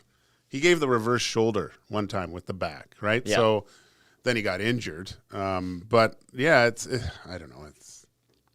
Something has to be done with this turning towards the boards. It's getting very, because in slow motion when you watch these things, it looks way worse because it's so slow, right? And you can see it happening. But man, at real speed and seeing it so quickly, half of them I'm like, I put the onus on the guy turning. Right.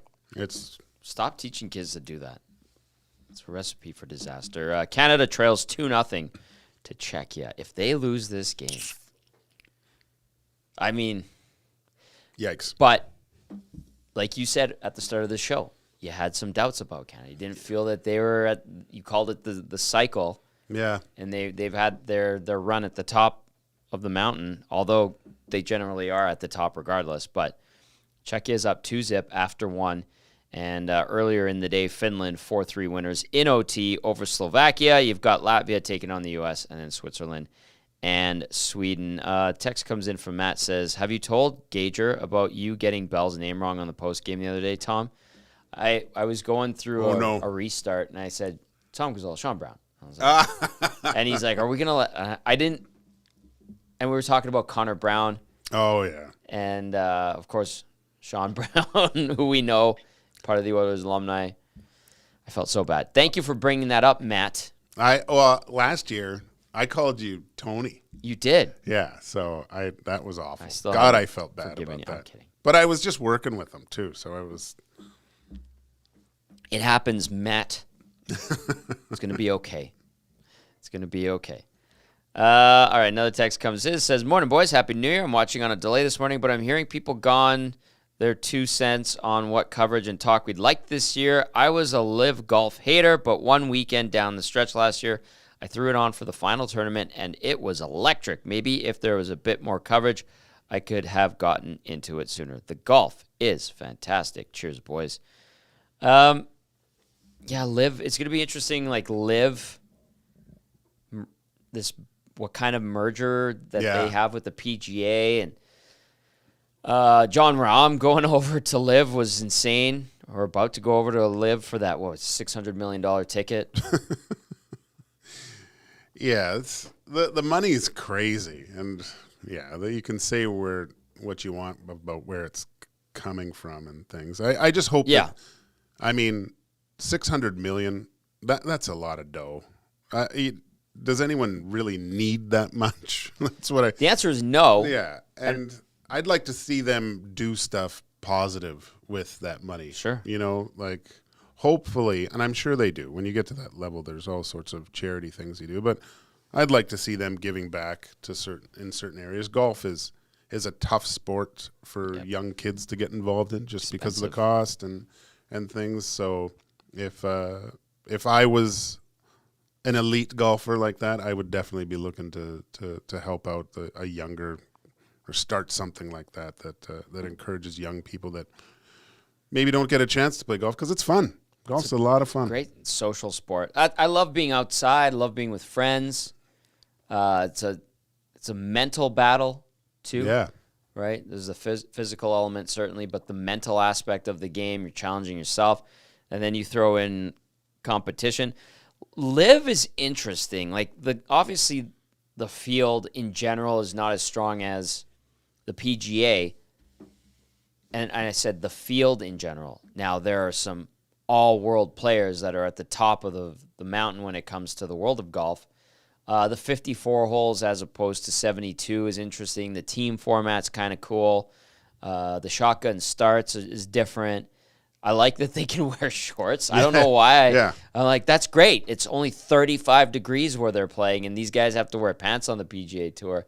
I always got to kind of weird. It is a weird one. Although the pants now are like the material is so good that it's almost like you're wearing shorts. But it's those old stuffy rules that I think Liv is forcing the PGA to kind of adapt, which I think is a good thing. It's a bit of that ABA, WHA effect. Yeah. Right? I was talking with Murray before the break there. I was saying, do you ever think there'll be more of a team golf kind of league that sets up throughout the year, like an in-season tournament type of thing? Right. Like, I think there's so much more you could do, and I don't want to take away from the culture, the heritage of the big tournaments and stuff, but I would love to see two guys more match play or certain things like that throughout the year where it relies on just more than just one person. Right. Maybe you get the mixed doubles aspect of it too, bring in the women and stuff and go through there. I think it would.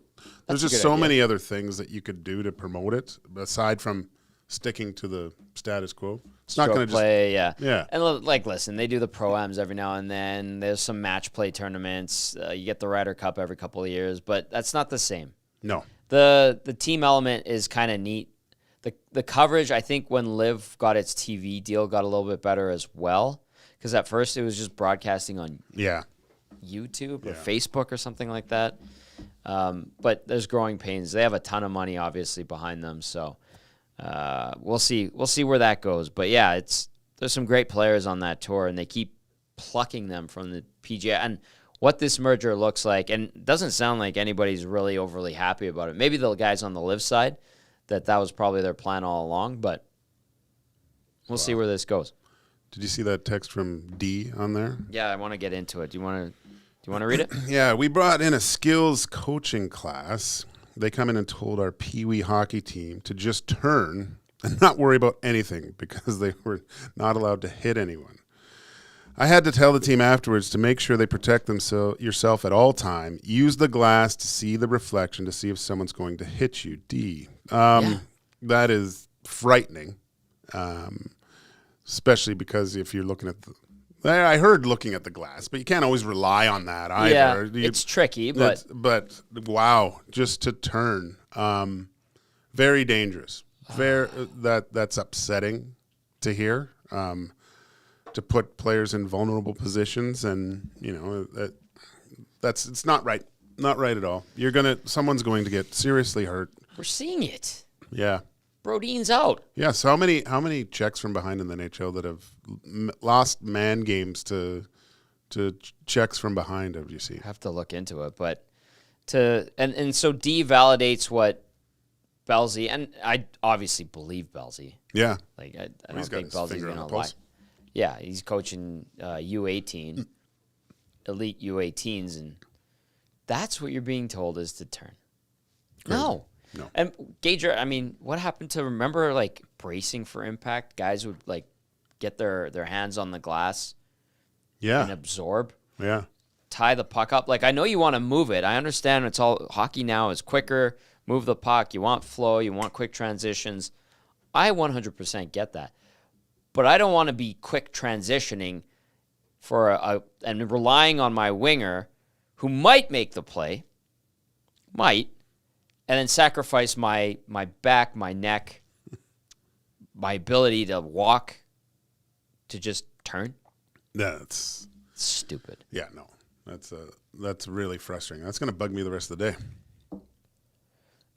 This one from Krager says, I don't understand you fellas' statement. Stop teaching players to turn when retrieving puck on the boards. How is that a solution? Should I or the players pivot, face the... Okay, Krager's challenging this. Krager, I feel like I'm not going to like your text here, but I want to read it. How is that a solution? Should I or the players pivot and face the oncoming checker and put my back to the puck on the boards? Because that isn't the answer. When you retrieve a puck, your back is naturally turned to the checker, and this is why the responsibility to not hit a player from behind is solely on the checker. It's simple. Pin the flipping player on the boards and engage in a board battle. Stop the flyby hit from behind just to get the head start or edge on the puck retrieval.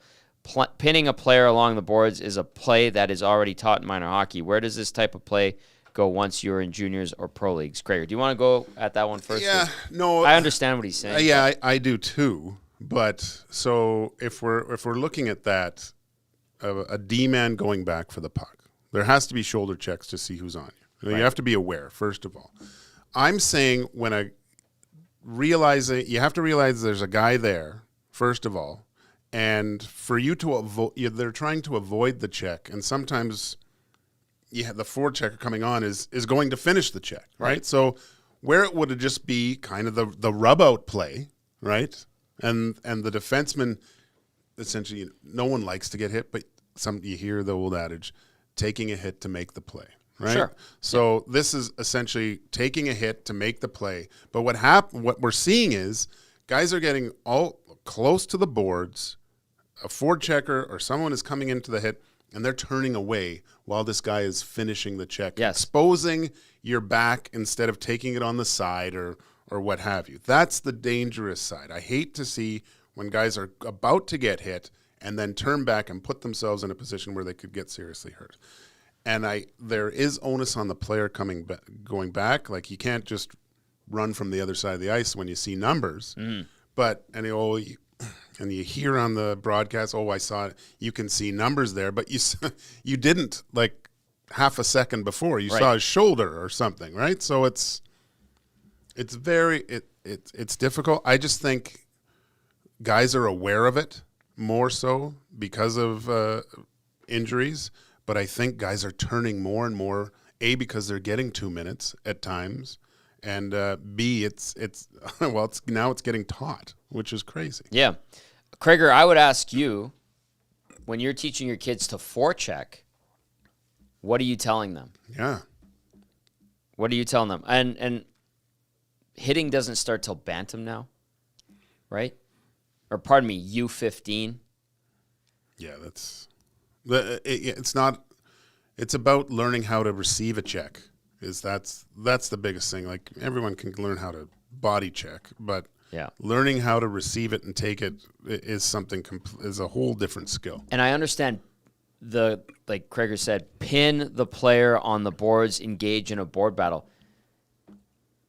In theory, that concept is correct. But you got dum-dums on your team. Every team's got dum-dums. I played with 1 million dum-dums. Gager played with 1 million dum-dums. And they're not thinking, I'm going to pin this guy and engage in a board battle. I'm going to crush this guy because he's in a vulnerable position.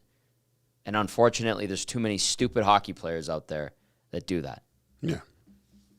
I feel like I did a good job of not crushing a guy from behind. I feel like maybe I've caught a guy from behind when I was playing. But there are idiots and I've played with a lot of them, that they see red, they see an opportunity to hurt a guy, and they take it. If you still have I just remembered a play. It was right at the beginning of the Kings-Oilers game. I believe it was Moore. He finished a hard check on Bouchard right off the hop. And Bouch had the puck and took the check and got the puck out. But it was one of those situations where, okay, I'm going to get hit here, but I got to make a play. He got crushed, right? But he didn't turn. He took the hit, made the play, and that was basically it. But it was recognition of guys that you're playing against too.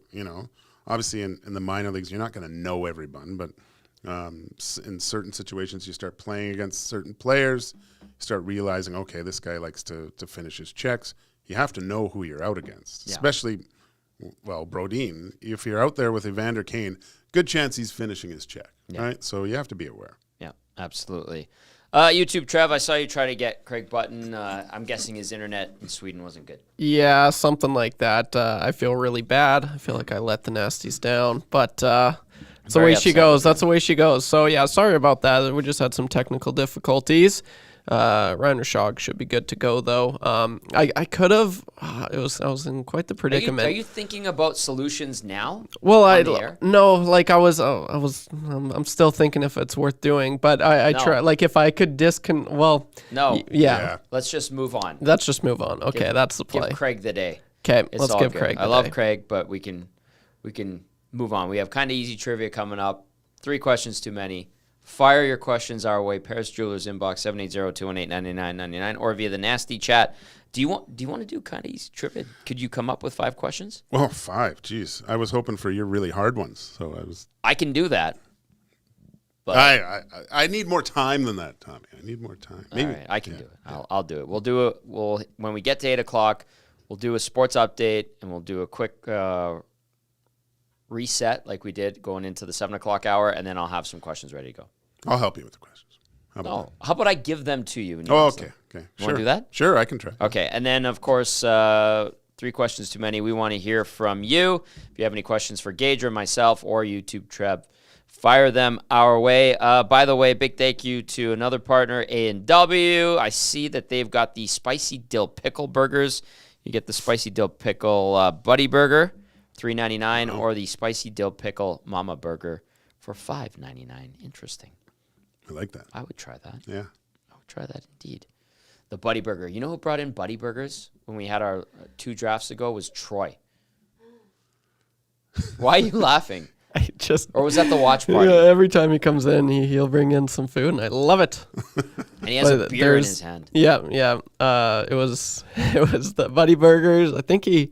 Oh no, he goes to A&W. Yeah, it was the JBCs. Yeah, man, there's lots of burgers coming around. Yeah, there are. I love how Trev hasn't tried a lot of this stuff. Yeah. No, you're like Dusty. You're like this. Yeah, we didn't. Untarnished. Every time I go out, I'm like, oh, this is new. We don't have these back home, so it's nice. I like it. That's good. That's good. To live. Well, I'm glad you're having these new experiences. Yeah, first Italian sub in 2023. Did you just say Italian? Or Italian, or what was it? Italian. Let's start there.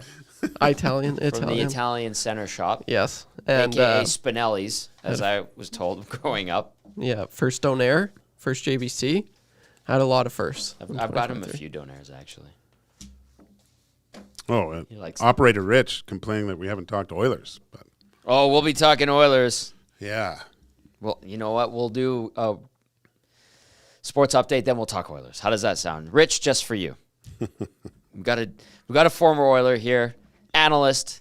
We'll get to Oilers right after this sports update. Of course, yesterday was a bit of a quieter day in the world of sports. However, the sports that were taking place were of the utmost importance in their own rights. In the National Hockey League, you had the lone game on New Year's Day. Joey Decourt making 34 saves, while Eli Tolvanen, Will Borgen, Yanni Gourde provided the offense in a 3-zip Kraken victory over the Golden Knights in the Winter Classic at T-Mobile Park. Looked like everyone there had a great time in Seattle.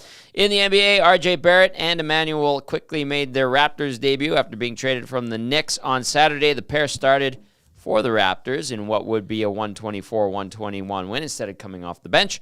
They did beat Cleveland after that embarrassing loss to Detroit.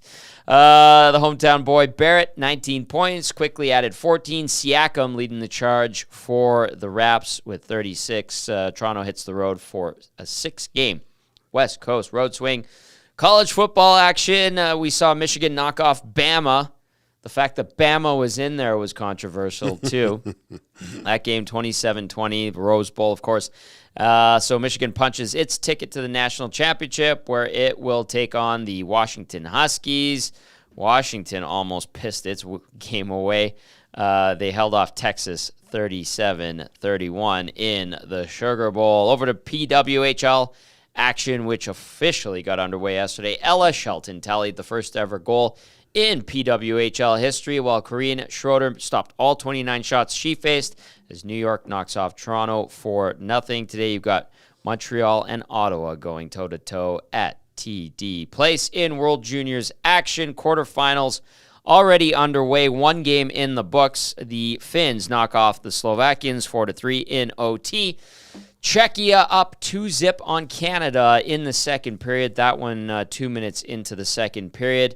And later on in the day, Latvia takes on the U.S., and then Switzerland faces off against Sweden. You can catch all of the action, of course, on TSN. And then tonight, you got the Oilers looking to extend their winning streak to 6 games when they welcome the Philadelphia Flyers to kick off a brief 2-game homestand. Myself, probably Matt Cassian if he's feeling better, and YouTube Trev will get you set for tonight's tilt with the Oil Stream pregame show. It's 5:30 p.m. Right here on Edmonton Sports Talk. This sports update brought to you by, let's give it to Universal Rewind again because, what do you look at? This one's usually Park Mazda. This one's Park Mazda. That's okay.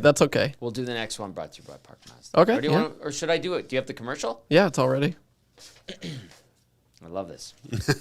Brought to you by the staff at Park Mazda and Mitch Lewicki. He learned a while back that if he does not text 911, people do not return his calls. But people always return his calls because they think something horrible has happened. Hi there. If you're like me, you like to picture yourself in luxury, even though there's absolutely no way you could afford it. And if you can, well, even better. Thankfully, I picture myself in something that is luxury, but still absolutely affordable, like the all-new Mazda CX-90 from Park Mazda. With the new luxury features like facial recognition settings and quilted detail Napa leather seating, I can pretend to be comfortable with all of my proper settings activated without even touching a button, thanks to Mitch Lewicki and the great staff at Park Mazda. I like to picture Mitch Lewicki in a tuxedo t-shirt because it says, like, he wants to be formal, but he's also here to party too. Park Mazda, your dealer for life in Sherwood Park off Y Road, parkmazda.ca. Love it. All right, that was your sports update. What do you got there? Oh, I was just watching the Czech Canada game. The second goal that they scored. The winger came down the boards, took the hit to make the play where he could have, it was in the neutral zone, but it's one of those plays where he was close to the boards. He recognized that the Czech was coming, but he took it to make the play instead of. Was it a clean hit or a hit from behind? It was a clean hit, but it would have been from behind if he would have turned, right? Like it's. Kreger did follow up. Oh, did he? Yes. Rich, we will get into a lot of Oilers discussion. Basically, the last hour and a half, actually, will be probably Oilers heavy. Let's get to Kreger's response here. 780-218-9999, Paris Jewelers inbox. We do have 3 questions too many and kind of easy trivia coming up. Chance to win a GC to Mr. Mike's and fire some questions our way. Atif getting some questions in, I see. And you can also reach us via the nasty chat. So Kreger was talking about, we had this discussion, if you're just tuning in, about kids turning, and pros actually, turning into hits, turning their backs, getting hit from behind. Kreger said, what should I teach them? Or he said, why is it so easy to say stop teaching kids to turn their backs? Kreger follows up, says, I do coach now, and the way I teach my kids, constant head on a swivel, know where the checkers are coming from. If a checker is right on you, use the boards as a cushion or support and get tight to the boards. I like that. If you could prevent it, do what you can to not play in the 3-foot range from the boards with your back turned. Lastly, always be prepared to receive a check when retrieving a puck in all areas of the ice. Essentially, know you will be hit, welcome the hit, prepare for the hit. Yeah. Kreger. That's very thorough. Yeah. It's just I think it's a dumb thing to tell your kids to just turn their back knowing that the onus is on the guy coming down on you and trusting the opposition player to not blow you up with a check from behind. And too many times, guys are taking liberties with the defender and hurting these guys. So I'm with you, Kreger. Like, what you're teaching them is right. Like, that's, I agree. That's perfect. Yeah, you're using the boards to cushion, right? Yeah. Cliff Ronning, he used to do this little thing because he was a smaller guy. Yeah. He used to put his foot out, like if he was against the boards on his right side, he'd put his left foot out just to avoid guys coming straight at him. Like it would be this little thing. Like this. Like he'd keep his foot out like here, so a guy coming to hit him would have to kind of negotiate his leg too. So interesting. It was kind of I remember him teaching that a little bit. He was highly skilled, but yes. Yeah. A very effective player for a long time. Long time. Long time. All right, Operator Rich wants some Oilers talk. He says, it's what the people want. Sorry, boys. Don't be sorry, Operator Rich. We know that they want Oilers talk. They're going to get lots of it today. We do have the pregame show, 5:30, myself and YouTube Trev for sure. We'll see how Cass is holding up. He's been in hibernation, getting over a nasty cold that seems to be going around right now. So The Oilers rattle off 5 of 6 on the road, Gager. Wow. Back-to-back nights in New York and New Jersey. They get those come-from-behind victories. They go to San Jose, take care of business out of the Christmas break. Very thorough victory. And then they go back-to-back nights, L.A. and Anaheim. They get the big one against the Kings in a shootout. They get a pretty thorough win, a whooping, if you will, on the Ducks. This team, I mean, it's night and day compared to what we were seeing in early November, even into mid-November. But what's standing out to you? What do you think's leading to the success that it's having now? Just their resilience in situations during the game. I'm just going to focus on the Kings game because I think that was a real out of all these games, that was the one I circled to see what Oiler team we were going to see and how they were going to how the Kings were going to respond with the first meeting since last year's playoffs. We saw a very motivated Kings team. That first period was unbelievable. 1-3 won them to. Well, I thought their forecheck in the first period, like they didn't allow the Oilers to have any time and space. And I was like, wow, that was really impressive. Yeah. And I was more interested to see the response the Oilers were going to give. And by all accounts, the second period was all Oilers. Like they completely came back in that game. I think Stuart Skinner was fantastic. Didn't like the Kempe goal. Great shot, but I hate short side goals. I just don't. That was a laser. It was a laser. I really like Adrian Kempe and Trevor Moore, by the way. Yeah, but Leon could have ended it with a hit on the boards. We've been talking about these hits. He kind of was in between trying to intercept a pass to the middle. But Kempe is all alone in that situation, right? Yeah. Off wing, great shot. I think there was Stuart Skinner could have taken his ice back a little bit more and essentially just sealed up the short side. Make him try to beat you long side, right? I know Kempe's got an absolute laser, but I think in those cases when he's all alone coming down from that angle, if he goes short side, probably should hit you in the shoulder, right? That game, I know we're talking about Skinner and that goal, but Belzy and I said, or we kind of suggested it, and we dubbed it a steal game for Skinner. Do you think, is it fair to say that he stole that game, finally stole a game for the Oilers? Well, I even look at the Rangers game, too, a little bit. That last second goal tarnished it for me. It was awful. I hated that, man. It's funny because you hear Stuart Skinner talk about, I don't care about numbers. Yeah, all goalies care about numbers a little bit. Right. And that slapping the puck out of the net with 0.3 seconds out, that showed me he was a little bit upset that this was going to make the stats look a little bit different than they should have been, considering the performance he just had in that game. So those two games, and I've been talking about that up to that point, Tommy, I think, where we haven't seen really Stuart Skinner steal one or get in a situation where the Oilers maybe shouldn't have won. It hasn't gotten to that point yet. I don't think the Oilers really played well. But yeah, those are two games where he was one of the biggest reasons why they won those games. Great performances so far. I'm sure we'll talk about goaltending moving forward, but to me, I think the Oilers are in a better spot goaltending wise that they haven't seen in a very, very long time. It's a relief, I think, for fans to see the goalies holding up, to see Skinner having the nights that he's having, to see Calvin Pickard providing some solid backup goaltending. A theme that has popped up, I'm sure, when you were filling in for Struddy on the Got Your Back podcast with Ryan Rishaug, who will be joining us later for the Morning Mandate special edition. Because we got this question a bunch too, saying, when do you get Olivier Rodrigue up here? Why isn't Olivier Rodrigue getting a look up here? What do you tell those people when they ask that and almost ask in a statement type of way? You don't need it. Yeah. First of all, Pickard, he's an older, experienced guy. I think now he's solidified himself where I think he has the trust of the new coaching staff, where you can give Stuart Skinner a breather, essentially, play him against the teams that you should beat.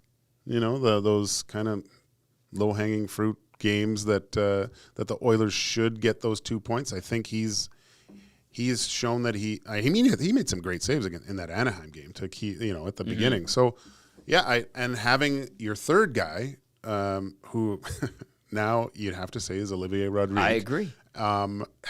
Play the legs off him. Like he's won the starting job over what was supposed to be the Oilers' starting goalie, essentially, or one of them, right? So, and I do think that it's advantageous to have three guys playing on a regular basis. We saw what happened with the Vegas Golden Knights, how many goalies they had to go through, right? 5 last. So, 4, 5. If things proceed, and there's going to be dips over the next few months for sure, but having Stuart Skinner playing the way he is, having Pickard being able to bat clean up a little bit and clean up some of those games and provide you with solid backup goaltending. Then you have this young guy just shooting the lights out in the minors. If something does happen to one of these guys or both, you have a guy, he's going to come in, he's a rookie, and it's going to be scary, but his confidence will be soaring because he's doing so well in the like it's a perfect scenario. You're not struggling in the minors and then having to come up and play must-win situation. Like he's feeling good about himself. It's a totally different game. I realize that, but the situation that the Oilers in, where their goaltending is at, it's better than it has been for coaching staff and players confident to say they trust all their guys.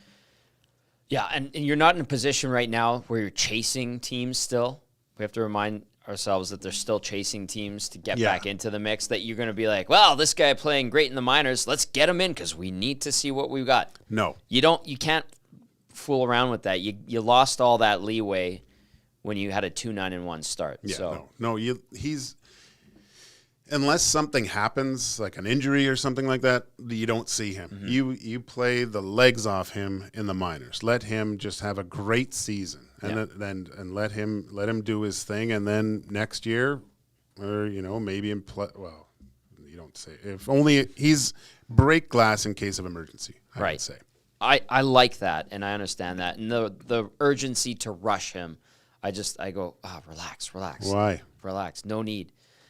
So I'm glad you can articulate that as well. I know Stoff mentioned it a couple times on the broadcast. I'm like, Stoff, stop it. Don't get Oilers fans all in a tizzy over a guy that's just starting to blossom. But why? The reason why is because of his great play. You look at his, and that's fantastic. That's great. Like, yes. And that's what you want to do. Yeah, that's what you want your young goalies to do in the system is create the buzz or make decisions difficult for coaching staffs to, what are we going to do here? Is that what kind of asset has just sprouted out from the ground for us here? So that unbelievable job. I love it. I love the fact that this kid's doing well and I mean he's got his eyes on the prize. Of course he sees an opportunity. Yeah, like you can't imagine. I'm trying to think of what in the real world would his situation be. Like this is a huge confidence boost to be the young guy. And I'm sure, Pickard leaving and getting Campbell down. Now you're like, oh my gosh, this guy's, he's played in the NHL a long time. Am I going to get the net? And to outplay this guy, he probably is just so beaming with confidence. I know I'm saying that a lot, but it's true. It's huge for a young guy to do this and take the reins. It's quite impressive, actually. Really impressive. I like it, and I think too, when the time comes, I don't know what happens with Pickard. I think this is the last year of his deal. I think he signed a 2-year when he came to the Oilers organization 2 summers ago. Maybe Olivier Rodrigue works his way up to the NHL and becomes a backup. Maybe it's a situation. Maybe they have a homegrown talent or tandem. That'd be unreal. Which is excellent, right? Like, and I think we touched on this a little bit on the post-game show the other night.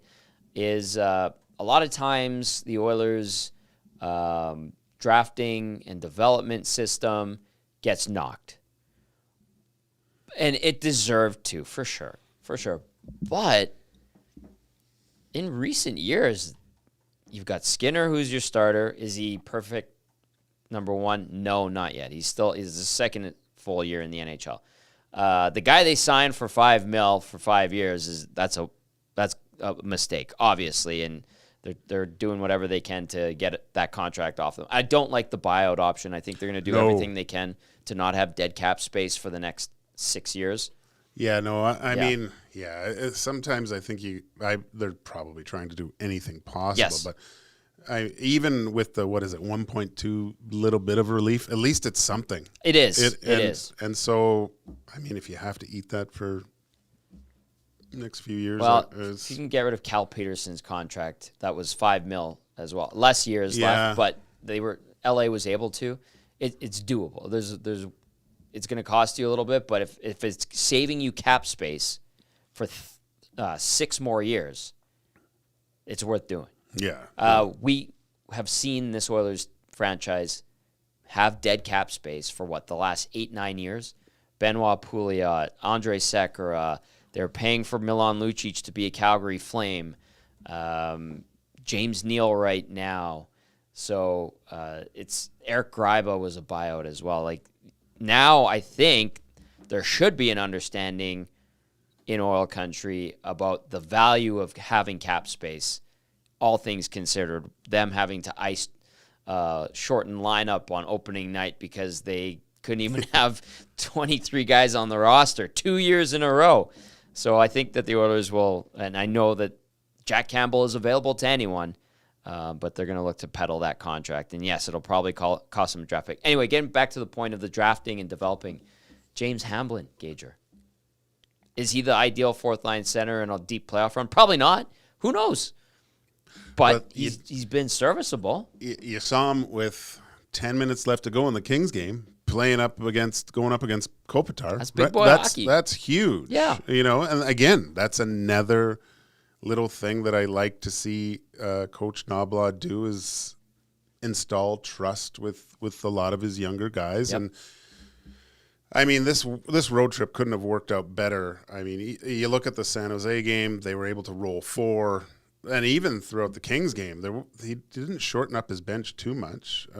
Really, really awesome. Loved how he switched 4-4 and made that little subtle play and got Leon and Connor, and we saw what they were able to do and get that goal. Mm-hmm. Little subtle things. And I don't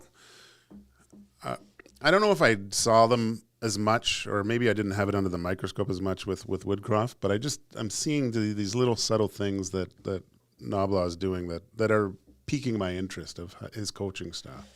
Well, it's successful thus far. Mm-hmm. See if it continues. And, I mean, he has gone to the well with McDavid and Draisaitl. How can you not? Yeah. But I like how he picks his spots with them, right? That's fair. Yeah. That's fair. Anyway, I'll just wrap up. You got McLeod also drafted and developed by the team. Holloway on the way back. You've got Desharnais, who became a diamond in the rough late pick years ago. Obviously, all the guys that are first-rounders. I know they've flubbed some first-rounders. Obviously, we're watching the Philip Broberg saga. I understand that. But some credit where credit is due. And it's good to see that they have this emerging talent in net in Olivier Rodrigue, who they were patient with, developed, didn't rush, and is now seizing the opportunity, which is fantastic. But like Gager said, I'm with you. Don't just play him here and get him up here because you want to take a look. No, it's not the right time. The Oilers missed that boat with that start. Yeah. Right? So. And Calvin Pickard's given them good goaltending. Yeah. Let's get to a couple of texts here. Rich says the next hour and a half is when I have meetings. Rich, hopefully you're able to tune into that. Bones says, if Rodrigue is back up next year, can you push the Campbell buyout a year down the road? Again, Bones, just I think the play is to find any way possible to trade that contract. Yes, you're going to have to eat it, but the buyout I think they want to avoid at all costs and have that dead cap space, especially when you're going into a couple of years from now, re-upping Draisaitl, re-upping McDavid, and you're going to want as much money as possible to play with. Even with the cap going up, you don't want, whatever the buyout is, 3-point-something million per year, 2.5. Yeah, following for 6 years. Yeah, I would look at that in 29 and be like, oh my God, they're still paying for Jack Campbell? Stupid. So I think they're going to do everything in their power to just trade him in that contract. And yes, they'll probably have to juice that trade up.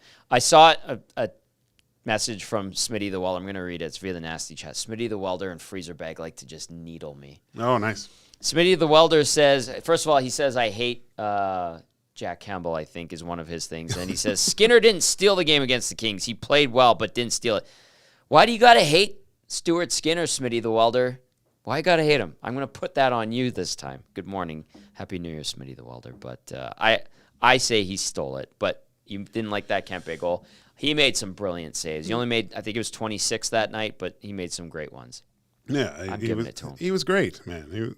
What more do you want? There was one of the saves he made. It was so. It was like a diving blocker save. Like, come on, he was just really sharp. He was really, really on it. If it was 3 or 4-0 after the first, we're not talking about an Oilers come from behind victory in overtime and shootout. Yeah, no, it's to get out of that period 2-0 and then come back and then the focus to lock it down in the third and win in the shootout. That was awesome, man. Yeah, it's great. It was a good win. And for LA, the Oilers are in their heads big time, aren't they? Well, I thought it was a mistake from the Kings to stop playing the way they did. They went full on 1-3-1 and looked for the Oilers. And I would say last year, to an extent, and definitely at the beginning of the game when the Oilers were chasing, how many of those things that I talk about in our little group chat that drive me bonkers is the 4-foot sauce pass over a guy's stick coming through over the blue line, right? Oh God, I hate that. And the way that the Oilers managed the game against the Kings, I think, was the most impressive because the Oilers aren't really a dump and chase team. Like they like to come over the blue line, win control. And there was a subtle change in the second period where they were getting the puck not only deep but getting in on the forecheck, causing havoc and retrieving pucks, which it's very difficult to do, and they were doing that, and they completely eliminated the Kings kind of counter-punching, getting those turnovers at those crucial areas, like 2 feet on the other side of the blue line, and being able to re-attack, and that's where the Kings are really dangerous, I think, and the Oilers took that away from them. If the Kings kept going forward, I think they would have been a different game, but they sat back in that second period and allowed the Oilers to get comfortable, and they didn't fall into the trap of trying to do too much at the blue line. George Delgado via the Nasty Chat says, what team would want Campbell? None. What team wanted Cal Peterson? Well, not really anybody, but Philly took him. He's down in Lehigh Valley, their AHL team, and he's only played 12 games. So there's ways to make this work. Well, a couple more injuries. George Delgado. A couple more injuries to Carolina, they might be looking. I know. Well, they have Aaron Dell on a PTO, and he was just at the Spengler Cup, and he got burned on some goals late in that semifinal game where I was like, low. I know there was 1 or 2 that was, the timing of the screen, it happened. Yeah. But at the same time, I was like, ugh. And this is who Carolina might be considering.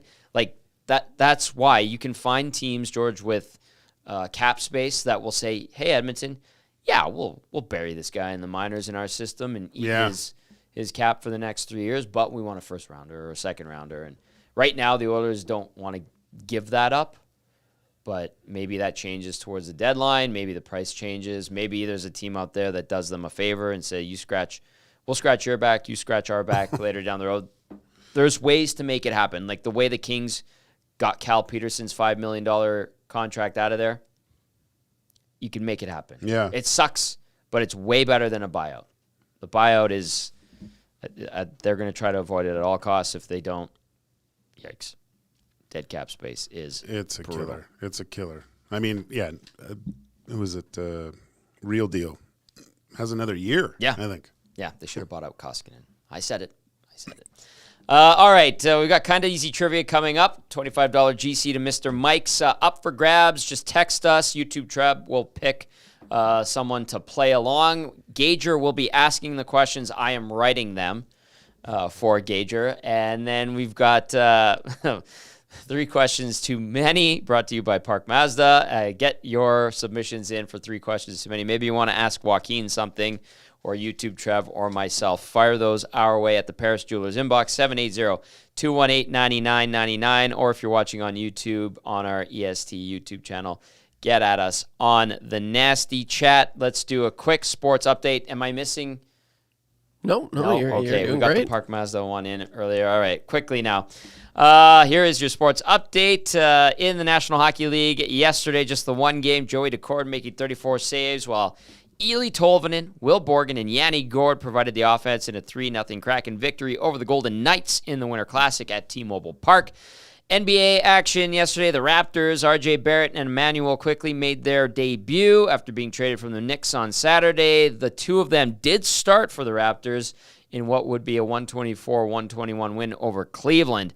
The hometown boy, Barrett, 19 points, while quickly added 14. Pascal Siakam leading the charge on the offensive side of things for the Raps with 36. The Raps now hit the road for a 6-game West Coast swing.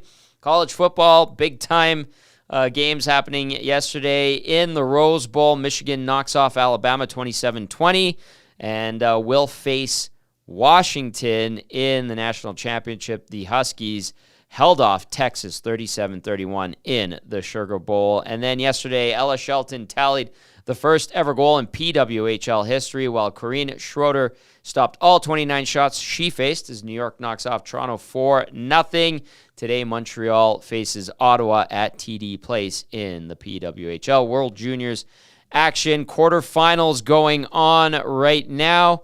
I had the scores. Why did they? Oh, this internet. We saw Finland knock off Slovakia 4-3 in OT. Canada is taking on Czechia right now.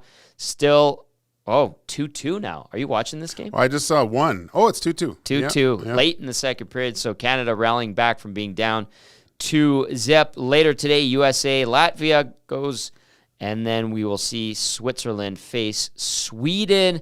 Also, the Oilers back in action, their first game of 2024, looking to extend their winning streak to 6 games when they welcome the Philadelphia Flyers to town to kick off a brief 2-game homestand. You can catch the Oil Stream pregame show with myself, YouTube Trev, and hopefully a well-rested and healthy Matt Cassian today at 5:30 right here on Edmonton Sports Talk. Of course, we'll be back for the post-game show following the Oilers and Flyers game. I'm Tom Gazzola. You're up to date. We're going to do a reset. Hit us up, 780-218-9999 if you want to play kind of easy trivia. Trev will pick somebody, and Gager will ask the questions, and then get at us for some questions for 3 questions too many. $25 GC to Mr. Mike's coming up right after this.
Hour number 3 of the Nielson Show here on Edmonton Sports Talk. Good morning. Hope you're doing well. Hope everyone's driving safe out there on their way back to work.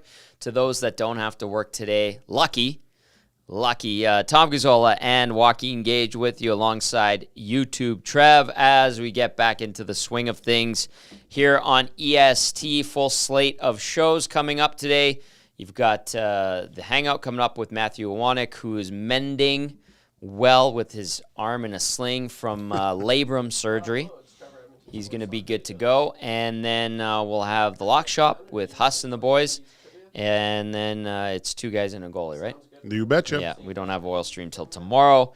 And then later today at 5:30, myself, Trev, hopefully Cass, when I touch base with him, hopefully he's doing better. We will have the Oilers pregame show as they take on the Philadelphia Flyers, looking to make it 6 straight victories. You can always get at us via the Paris Jewelers inbox, 780-218-9999. We, of course, are in the Popeyes Louisiana Kitchen Studio.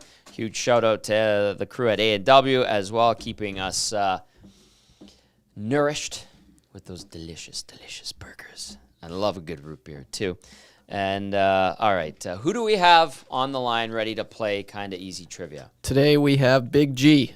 Big G. All right, Kinda Easy Trivia brought to you by Mr. Mike's Steakhouse Casual, the casualest place ever in the Hampton Inn on the corner of 137th Ave and Mark Messier Trail. The sirloin bites to die for. Brand new location now in Fort Sask as well.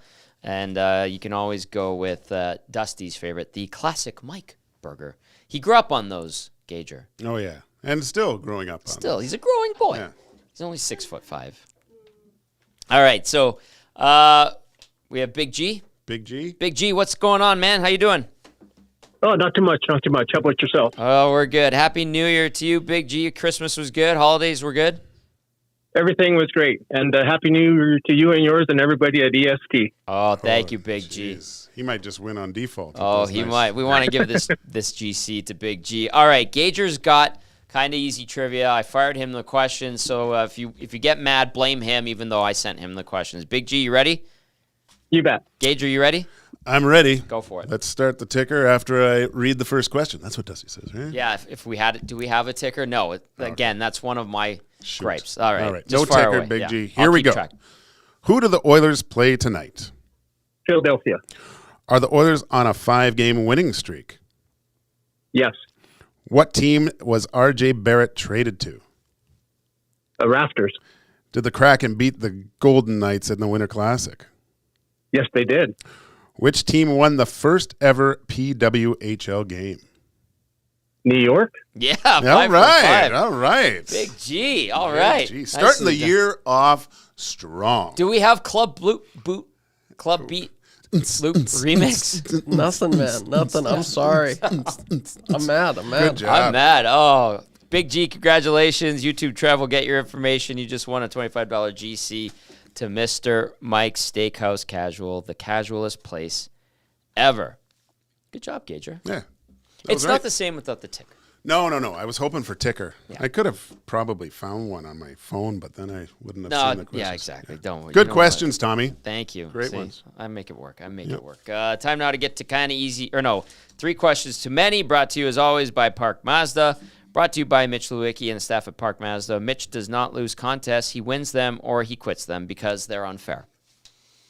I saw Atif sent in some questions, so I'm going to fire them at you, Gager, if that's cool with you. Yeah, let's do it. Let's go. Atif sent in 3 questions for 3 questions too many. Gager, have you ever played in Nashville?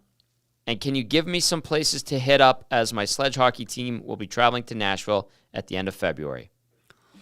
No, I sat on the bench in Nashville. That's more entertaining sometimes than the games. It was really entertaining because I don't know why at that point, but Kevin Lowe was the GM. Okay. And I've told this story before, I think, but for some reason, he was behind the bench, like he was helping out on the bench that game.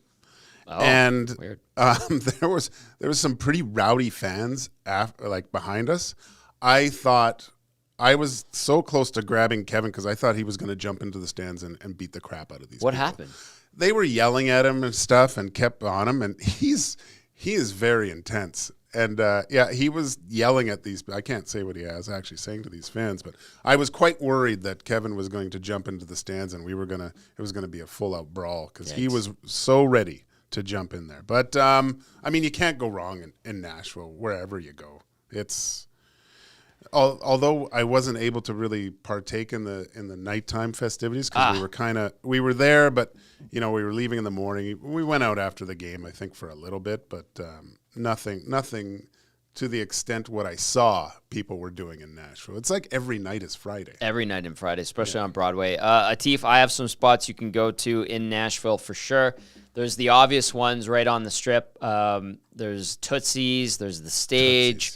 Legends Corner. There's Kid Rock's Bar. Those are all great. And then my favorite is actually, it's just outside of downtown in a newer area where the locals hang out called The Gulch. Yeah. And there's a great bar called Saint Anejo.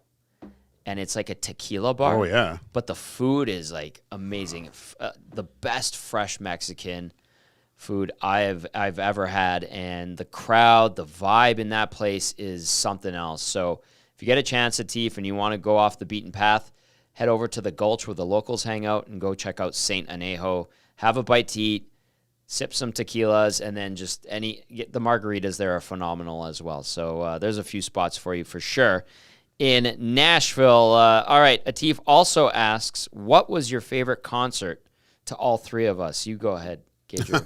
I'm sure you've been to one or two. My favorite concert is actually in Sweden. Wyclef came. Really? Yeah. He's he's an international man of mystery in a good way. It was in the Globe Arena. If you watch the tour over there, the Leafs played the Sens or whatever. The Global Series. Yeah. So that was the rink I played out of. But there's all these little side kind of venues, and it was just a little room with Wyclef, and he was coming out into the stand, like into the crowd on his bodyguard's shoulders. And like high-fiving and telling everyone where to go afterwards. We're all going to there's a famous bar called Cafe Opera in Stockholm that you'd go to. Like Oprah Winfrey. Yeah, whatever. I don't know why they called it. That's spelled the same. Yeah, but it was. There's usually famous people in there and stuff. Or Spy Bar in Stockholm. Oh, cool. I saw Zlatan Ibrahimovic. Really? Yeah. Is he a big dude? Yeah, he's tall. Wow. He was going in when I was coming out. And I was leaving at 3 a.m. So, that was God. I got completely off track here. But Wyclef was it was probably the best because of the interaction he had with the people. Everyone was singing every song. It was great. That's cool. Yeah. YouTube Trev, your favorite concert? Oh gosh, I got a boring answer. Why? Well, where I come from, they don't really have concerts. I've been to two concerts in my life. Which? And both of them was the same band. Oh my! And it was Headley. Only Headley come to Lethbridge, and so that was it. I never ventured to Calgary. Yeah, so I've got a boring answer. Headley It sucks. Oof, that lead singer. I'm sorry. Okay, that's what I got. Don't be sorry. Be Trevor. Yeah, be Trevor. Okay, I will. I wish it was something cool. I wanted to go to 50 Cent when he was in the city here. That would have been so cool. But yeah, that's one thing I definitely want to explore is some concerts. A lot of good ones. A lot of good ones. And and now that I'm in the big city, it's going to be really cool. So hopefully this year I'll go to someone else other than Headley. Go check out a Whale and the Wolf show. That would be really cool. I'd do that. They're a lot of fun. Great band, obviously. We're totally biased, but everybody goes and sees them, loves them. My second favorite, I love the Killers. Yeah. I always have, since day one. I saw them here at the Conference Center when they were just starting to get big, and that was awesome. And then, of course, they played a couple of shows at Rexall, and then they'll probably never come back here again because they've become too big. Yeah. But that show at the Conference Center, I was like, oh, this is so cool. And they only had one album at that time. Mm-hmm. They didn't play any covers. They just played the whole album, and then they played a couple of B-sides. And I was like, damn, this was... And I think Hot Hot Heat was opening for them, a little Canadiana. So that was great. And then, but my favorite one was Tom Petty. Oh, yeah. I was just like... I get it. like my dad would always listen to classic rock, obviously, and he liked Tom Petty, but ended up getting tickets. Ended up in Kalo's box at Rexall. Yeah. His suite. And I went with Rogan from the Oil Kings, and I think Brian Cheeseman was there as well. And, man, Tom Petty rocked for like 3 hours, and he's like, I might have smoked a little bit of something, and I feel like playing a lot of tunes tonight. And I was like, yeah, you go, Tom.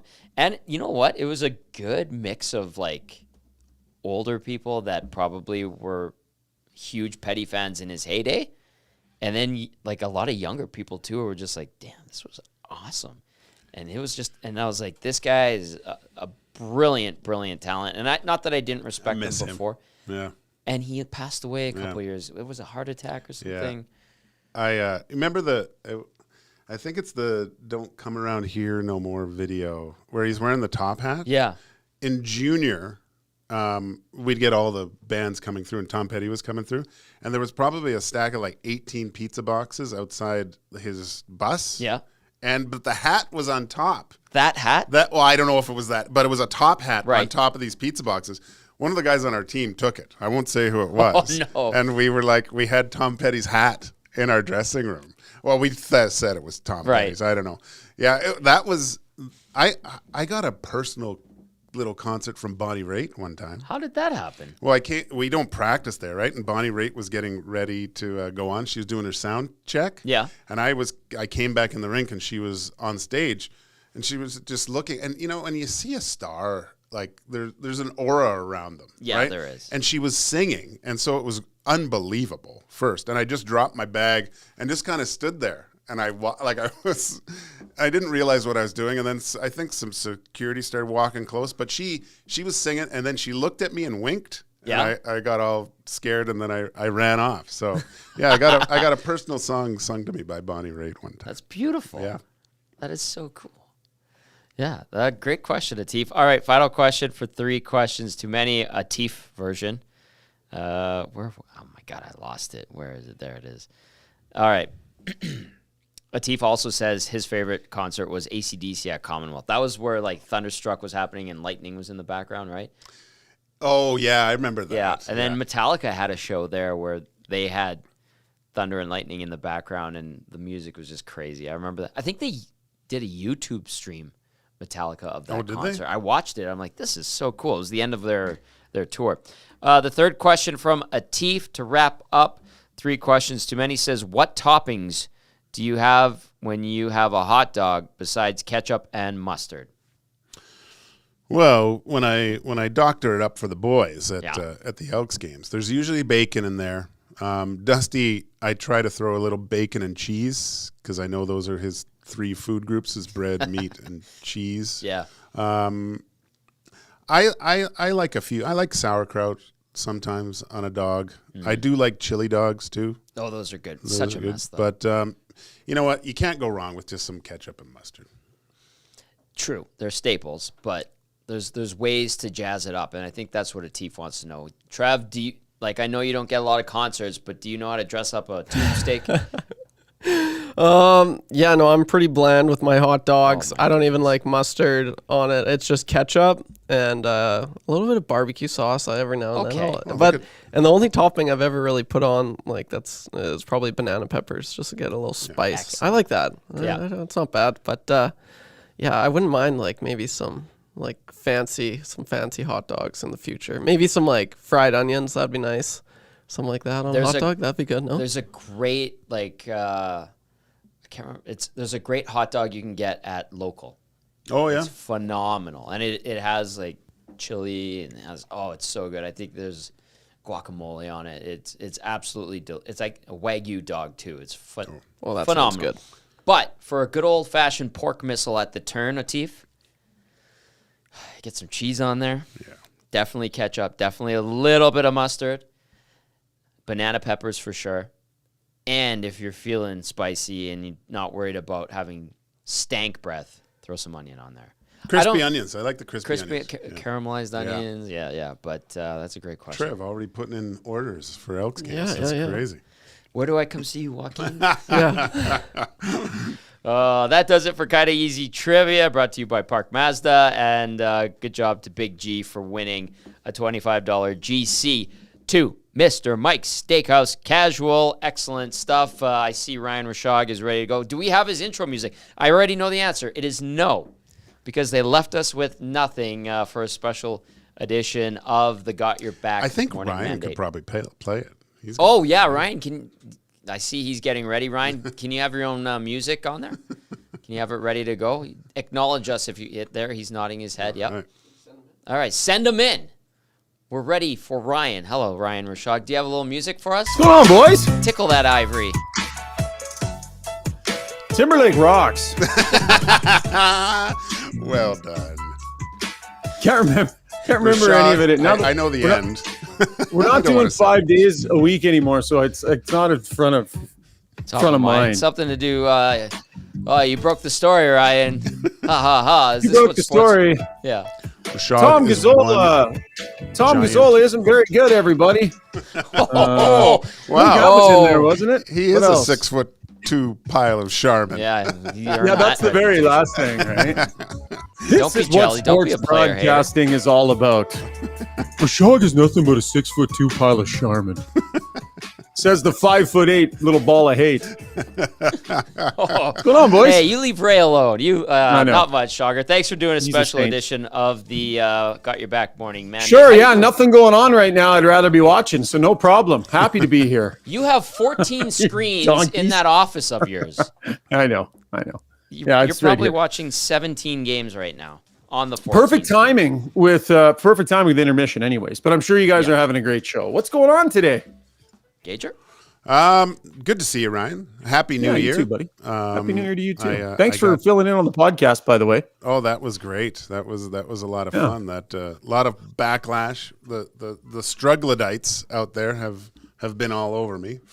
Tommy, he came on Got Your Back. By the way, you were supposed to do the Got Your Back promo, but that's okay, Tommy. No problem. My bad. So he came on Got Your Back and proceeded to absolutely dismantle my co-host who was on a couple of days off. Gager swung for the fences at Jason Strudwick.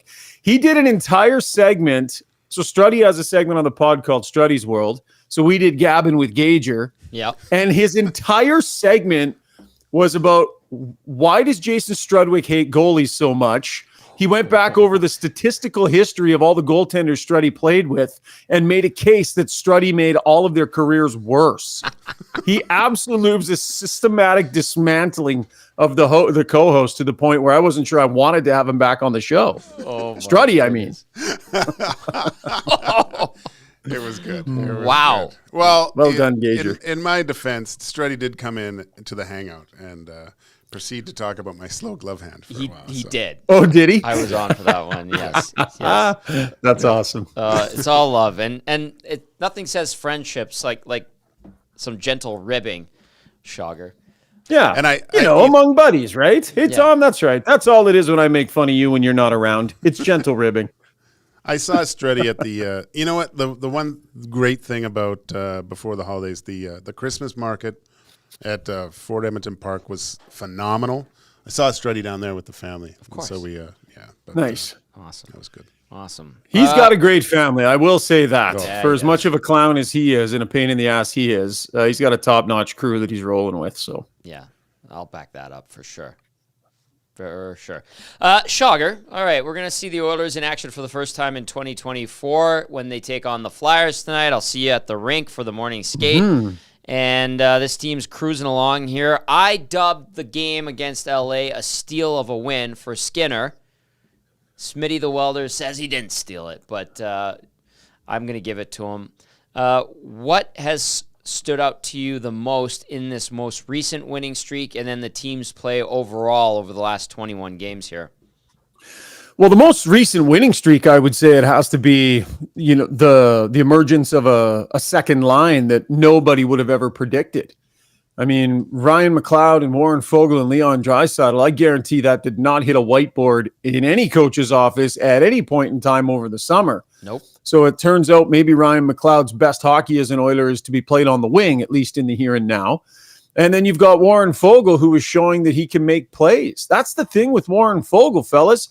Go back a couple of playoffs ago. The guy couldn't skate 10 feet with the puck without falling over. He could not make plays. Remember, he and Puljujarvi were basically unplayable. They couldn't skate 15 feet and hang on to the puck. And now here's Warren Foegele playing with one of the most skilled players on the planet. And Gager, he's keeping plays alive in the offensive zone. Not only is he keeping it alive, he's making really nice plays. How about the play off the rush, the touch pass back to Draisaitl for the quick slot shot, then he goes to the net. Or goes to behind the net. Like, Warren Fogel's playmaking confidence is through the roof. So the emergence of a couple of tweener forwards, right? Not really top six guys, but showing that maybe they can moonlight in that space. That's been massive for this team, Gager. Yeah, we talked about it on your show. I love the fact that we were all wondering about Ryan McLeod, right? And you alluded to maybe his best. I was more than wondering about him. We were all wondering. Hey, yeah, a little bit more. Shoggy watching Ryan McLeod in the press box it's entertaining. I'm just going to leave it at that. But where do you see him scoring the bulk of his goals now, right? In Zach Hyman territory. Stopping in front of the net, both feet set right above the blue paint, and what you were saying, Warren Foegele finding him, those low to high plays that are becoming available with a lot of attention on Leon Draisaitl, let's face it, but like them making those quick little plays, going to the hard areas to score. Very interesting to see this emergence of that line, and how are other teams going to implement their defense against it. We heard, like, next time against the Kings, you hear, is Drew Doughty going to play against Connor, or is it going to play against the Draisaitl line now that they're rolling? So it gives. Yeah, you know what it does, Gager? Sorry to interrupt you. And Struddy made this point last night. Is it forces Leon to play really fast, right? Draisaitl's a guy that's not afraid to slow the game down a little bit around him to try and find those plays and stuff. He's got two blazing skaters on his wings now, and it forces him to he keeps his feet moving, and there's lots off the rush. Draisaitl's having to play a fast game playing with those guys, and I think he does when he plays with McDavid too. You have to play fast when you play with Connor McDavid. So the speed of the game is definitely increased for Draisaitl with those line mates. And good on those guys. This team really needed them, really badly needed them. And Foegele had been more consistent from the start of the year. But good on Ryan McLeod for finding it, because his game was so far into the deep woods that I didn't know if he'd ever find it again. And it started with some small things, right? He came out, played with a little bit more aggressiveness, started to throw a few little hits, just think the game like he wanted to compete. And then all of a sudden, the hockey gods are on your side and good things start happening. And he's earned it. He absolutely has earned it by doing things the right way. So good on him. And then Tommy asked about the 21-game stretch. I mean, goaltending, cutting out the big mistakes, Darnell Nurse playing like a number one defenseman, Matthias Ekholm rounding into form, allowing Evan Bouchard to retake that form we saw last year. There's been a bunch of stuff that has turned the right way for this group. Shaggy, Tommy and I were talking earlier, and we were talking about goaltending. And I had mentioned that I think right now, at this present moment, the Oilers are in a better position with goaltending in their, not only up top, but in their system than they have been in years. How do you see the implementation of Skinner and Pickard going down this second part of the season? Yeah, that's an interesting point, Gage. Let me think about that. So, I mean, Mike Smith had some stretches where he played really well for them, and, he wasn't the problem. He was a competitor. He added a lot to the room, but they had that albatross in Koskinen's contract that was kind of sitting there, right? Well, in terms of goaltenders available to put in NHL games right now, I would say, yeah, I agree. They're in really good shape. Overall goaltending situation is still no good. That contract with Campbell is still just a massive weight on the organization. So I have a hard time saying they're in great shape from a goaltending front, because there's $5 million or whatever it is, a dead cap space just sitting there that, in fact, that just hurts them, doesn't allow them to be the team that they want to be. But to your point, Gager, Stuart Skinner's gone through some adversity this year. He's battled through it. He's gotten back on the right side of it. He's giving them quality starts. Pickard, who has seen his NHL life flash before his eyes, right? That guy's been in a battle to just stay in the league and be in the league, and he hasn't been for some time. So you got a guy who appreciates it, wants to still be doing it, and is giving you quality starts in true backup fashion. And then you got Skinner, who is ready to take it, fumbled the ball a little bit, but has picked it back up again. So I agree. They're in a good spot. Now, good enough to go on a Stanley Cup run with this goaltending? I'm not sure. Let's see how it plays out between now and the trade deadline, but I think they're in good shape too. It is the Got Your Back Morning Mandate with TSN's Ryan Rishaug, Tom Gazzola, and Joaquin Gage in for Eric and Dusty on the Nielson show. And there was a text that came in via the nasty chat, Shogger said, and it's from the Dr. Carpy. Says, I'm still worried about McLeod long term. We're praising McLeod for his solid play of late, and he has switched over to the wing. On the post-game shows, I've noticed a lot of discussion saying, well, what's going to happen at 3C? What's going to happen at 3C? I feel like the long-term plan is still McLeod at 3C, and this is kind of a temporary thing. How do you look at McLeod and his journey as a winger? I don't know, man. The experiment at center might be over for a while here. If he keeps playing this way and, is able to contribute, he's not going to contribute quite this much, but if he continues to play this well, Connor Brown's, inability to fill in any sort of top six role at all is significant. Evander Kane struggles. If anything, maybe it's the Evander Kane situation. If he gets his game sorted out, then maybe he ends up supplanting Ryan McLeod because it's a little bit busy on that left side with Nugent Hopkins often playing over there as well. So it's crowded over there for sure, but they shouldn't mess with it while it's working. That's what I know for certain. Yep. And I would not put Ryan McLeod back at center in the 3 spot and expect him to carry wingers. I think he's showing he can be a complimentary top 6 player here. And I think they need to explore this and keep exploring it. And if I were the Oilers, I would be looking for a third line center. I would be scouring the market for a third line center because worst case scenario, Gager, if you find that third line center and you bring them in and the deck chairs get shuffled around a little bit, and you need to put McLeod back in the middle, you can play centers on the wing. It's not an issue. So that player you went and found as your third line center, now maybe he's a top 6 winger, or maybe he can shift to the left side. Third line center to me is a must for the Oilers because I wouldn't trust McLeod with it through the playoffs. And he's showing that maybe he fits in a different spot. They need to fill it anyway. Yeah, I like the fact on that line that you have 2 guys able to take draws, right? Mm-hmm. Like that's nice. Yeah, when you look down the rest, when you have Ryan and Hamblin, it's although they've done well, like seeing late or in the Kings game, having your 4th line out there in crucial situations, I think is great. But yeah, like we talked about that. Then when you get into that 7-game series, that heavy presence down the middle with the Kings, that's going to be very tough to match up with what the Oilers currently have with Ryan and Hamlin. Yeah. Before anybody suggests Nick Bukestad coming back here, Shogger, you want to let them know that that's probably not going to happen, or what? Well, I mean, I wouldn't say that anything is set in stone. I mean, the Oilers need to carve out cap space for themselves, right? It's going to be tough. Yeah.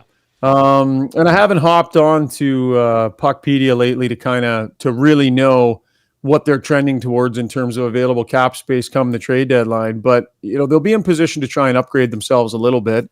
And a Bukestad type, I mean, it worked well for them last year. I certainly wouldn't rule that out. Really, when I say 3 center, it's really 3 and 4 center spots, right? That's kind of, like Dylan Holloway can play some center, and there's another left winger that's about to come back to crowd things up even more on that left side. I don't know that they'll bring him back at center ice. I think you need to let him get his feet under him on the wing. But is James Hamblin a 4th line center option in the playoffs? I'm not sure. I don't want to take anything away from the guy. I don't want to limit what might be possible. He's doing a good job with the time he's getting right now, but I do know you're going to want to be a little more robust in the playoffs. And so, the idea of Ryan Hamblin and Gagne in the lineup all together at the same time during the playoffs doesn't sound great to me. Yeah. So maybe it's the 3 to 4 center spots where you give yourselves a bit of size and a little bit more veteran presence. And Bukestad, certainly both of those things. Shogger, we know that Dylan Holloway has been working towards a return. He was with the team on the trip, both on the eastern leg and the western leg, and maybe he's going to be good to go right away here. What do we know about his status? Have you heard anything? And then Sam Gagne, which we were told by Chris Knobloch after his injury occurred that it would be very short term, and we still haven't seen him back in action since the break ended. Yeah, I felt like Holloway took a little bit longer too, so I'm not sure if maybe there was some bumps along the way or some setbacks or something like that. Haven't heard more on Holloway other than when they got back from the trip, they were hopeful he was going to get in. And Chris Knobloch has eyeballed the second and mentioned it a few times. So we'll get down to the rink and we'll take a look and see what comes out the gate at practice this morning, Tom. Yes. But when Holloway's ready, I mean, the good news for the Oilers is, they got to find a spot for him. They got a lot of guys that are playing well right now. The team's winning. We know this coach doesn't like mucking around with a winning lineup. They're rattling off win after win after win here. So, this is good for Holloway because he's really going to have to compete to be in the lineup every night, but he's also going to get a look with a different coach. And I think of all the players, and I said this multiple times, Gager, of all the players after the coaching change that I thought could really benefit from a new coach bounce, I thought Dylan Holloway was at or near the top of the list. And so I'm really interested to see what he can do. But a couple of guys have stepped firmly in his way right now. Warren Foegele and Ryan McLeod. At the time Holloway got hurt, there was so much opportunity. I predicted Holloway would be a top 6 forward by the end of January because there was nobody standing in his way, like little nobody. And now he's got a couple of guys that have really elevated their game. So it'll be tough for him to find his opportunity and his minutes. And that means things are going well for the Oilers, Gager. Well, where do you think he would slot in right now, and who would come out, Shaggy? Yeah, I mean, it's tough. Evander Kane's been playing on that third line. So, I mean, you're not messing with the first line. You're not messing with the second line. So now you could say, okay, could you play? Okay, here's what I might consider. You go 55, 10, and 13. So you go Holloway with Ryan, and then you bump Connor Brown down to the fourth line, and Raphael Lavoie or Adam Ernie comes out. But maybe you can squeeze Holloway into a third line situation. It's 3A or 4A, 4B are the lines when you're talking about the Oilers' third and fourth lines. So maybe you can go Holloway with Derek Ryan and Matthias Janmark, who can shift over the right side. But I would not play Holloway on the right. I would not play him at center. I would bring him back in his most comfortable spot, and that's where that would be. Yep. Actually, no, because Evander Kane was there too. Yeah. Jeez, man. It's tough. Sorry, I'm looking. Really I was looking at the lines from two games ago, so it makes it even tougher. And the problem with Kane is, I mean, you don't want to move him over to the right side. I don't find he generally does very well over there. Yeah, maybe you just start Holloway on the fourth line. Maybe throw him in where Adam Ernie was. Maybe Connor Brown played well last game. Yeah, it looks like Adam Ernie. Yeah. As we whittle it down in real time. We got this figured out. You got it. Last one. Put a lot of thought into this ahead of time. Maybe they're going with 5D. Yeah. Oh my goodness. Last one for you, Shaggy. Evander Kane. He has scored in the last couple of games, or he's starting to pick up his offense a little bit. But how much of his game and his current situation being on that third line? I know McLeod's been playing well. Foegele with the 5-point night emerging here, but when you look at Evander Kane and evaluate his game, how much of his, let's call it struggles, is the injury health situation? How much of it is him just not playing well, in your opinion?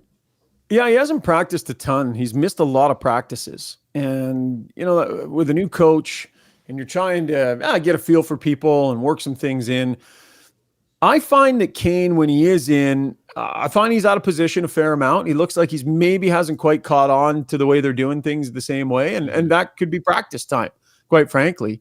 So I haven't loved his positional game. I think he's done an okay job, for the most part, of not letting his frustration get the better of him and to check out. I don't think that we've seen that. A post-game comment here or there, whatever. You're always going to get that with Evander Kane. It's not the end of the world. Yeah. He's still trying to play physical and throw hits. I think it is probably the injury, because the one thing we saw from Evander Kane and we've seen from him in the past is when things aren't going well for him and he's frustrated, he'll go find a way, right? He'll find somebody, he'll drop the gloves, he'll scrap, he'll throw huge hits, he'll get really aggressive.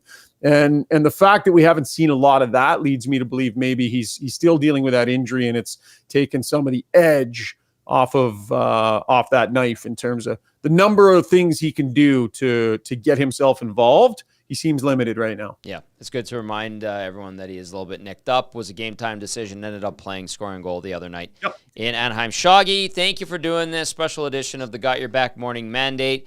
I'll see you at the rink. Happy New Year, my friend. Okay, sounds good, buddy. Gager, nice to talk to you again, pal. You both too, buddy. Talk to you soon. That is Ryan Rishaug with the Got Your Back Morning Mandate. You were on that show. I don't get invited. No? So, no, I had to go and show Struddy who's top dog. Top hot dog? Top hot dog. Someone was saying on the nasty chat that is it even a hot dog if it doesn't have onions on it? Oh, there's just too many possibilities, right? There's too many things you can do with a hot dog. Yeah. Johnny Accountant was saying, who wouldn't want Bukestad back? Oh, God. It's not that you wouldn't want Bukestad back. It's just unrealistic. He's making $2.1 million. He signed for 2 years, as another texter pointed out. So it's just, he would be perfect. I've said it all along. Like, they made an offer to him. Arizona made a juicier one.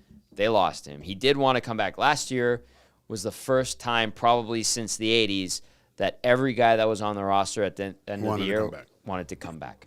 Well, they saw the potential too, right? Yeah. Like, especially a guy like Bukestad, veteran. You only get so many kicks at the can. Although, I mean, I think last I looked, the Yotes are in a playoff spot right now. They're holding down the last wild card spot. He's having a great year. Yes. Just a short few weeks ago, I was thinking, God, they should have signed Bukestad instead of McLeod. But then now you see McLeod having 7 goals in the last few weeks here, and that line looking good.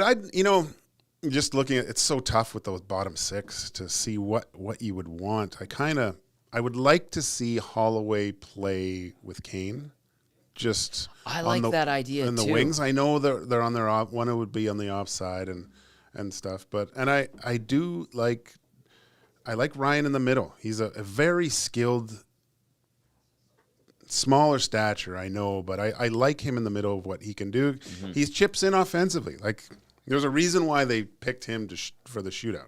Like, he does it on a regular basis when you see him. Like, there's a very high level of skill with that guy. So I'm interested to see that. Maybe that having Holloway and Kane on that line, 2 guys that by all accounts are, physical, finish their checks. I'm curious.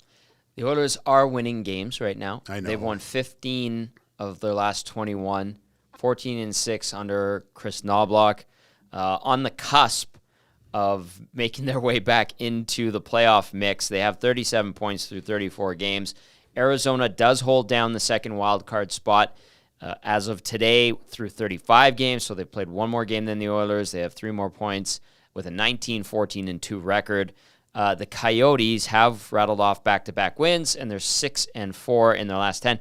By the way, Nashville playing pretty good at 41 points through 37 games, so they have played more, 6-3-1 in their last 10. And just looking at the schedule tonight, seeing if those teams are in action, the Preds welcome the Blackhawks tonight, and then you got the Coyotes at Mule Arena with the Florida Panthers in town. So should be the Panthers are going to give the Coyotes a run. The Hawks and Nashville, well, I like Nashville's chances tonight. Then the Oilers do have the Flyers.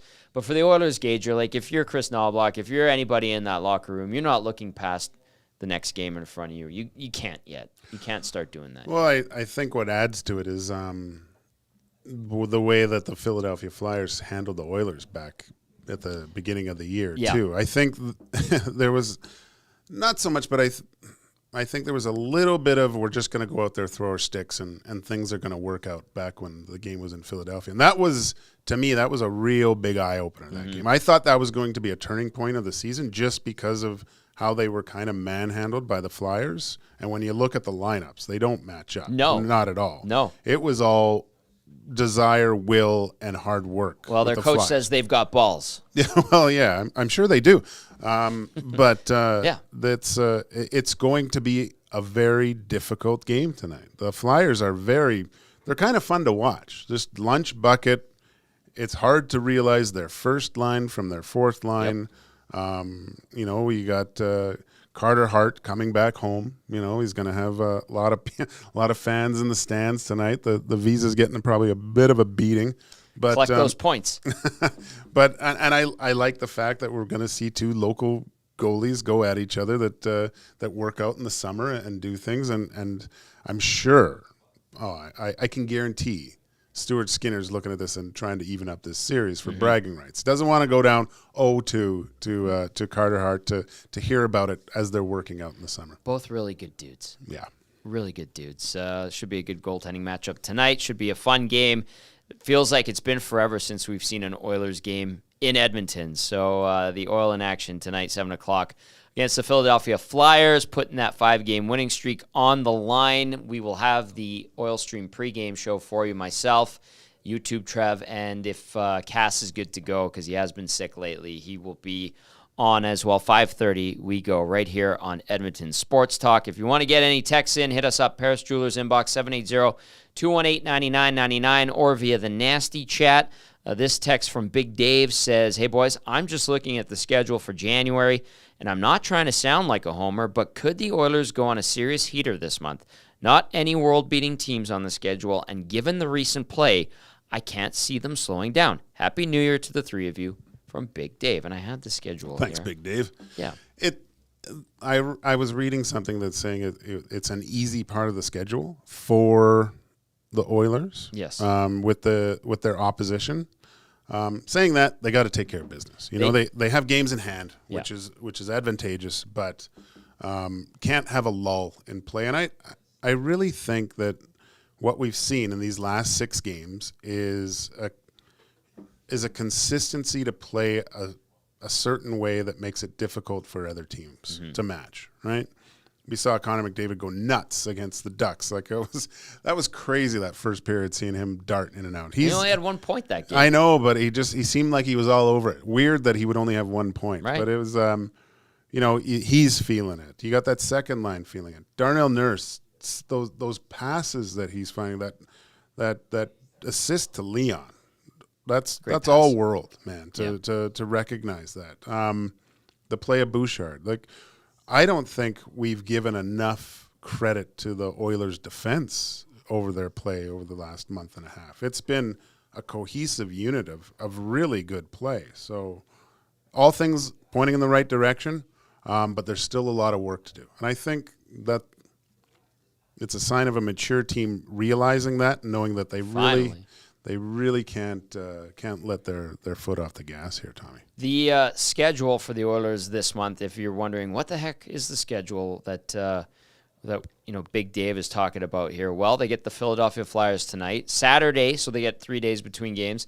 We'll see them welcome the Ottawa Senators to town. Then they hit the road for 3. They go to Chicago, Detroit, and Montreal, day between each one of those games.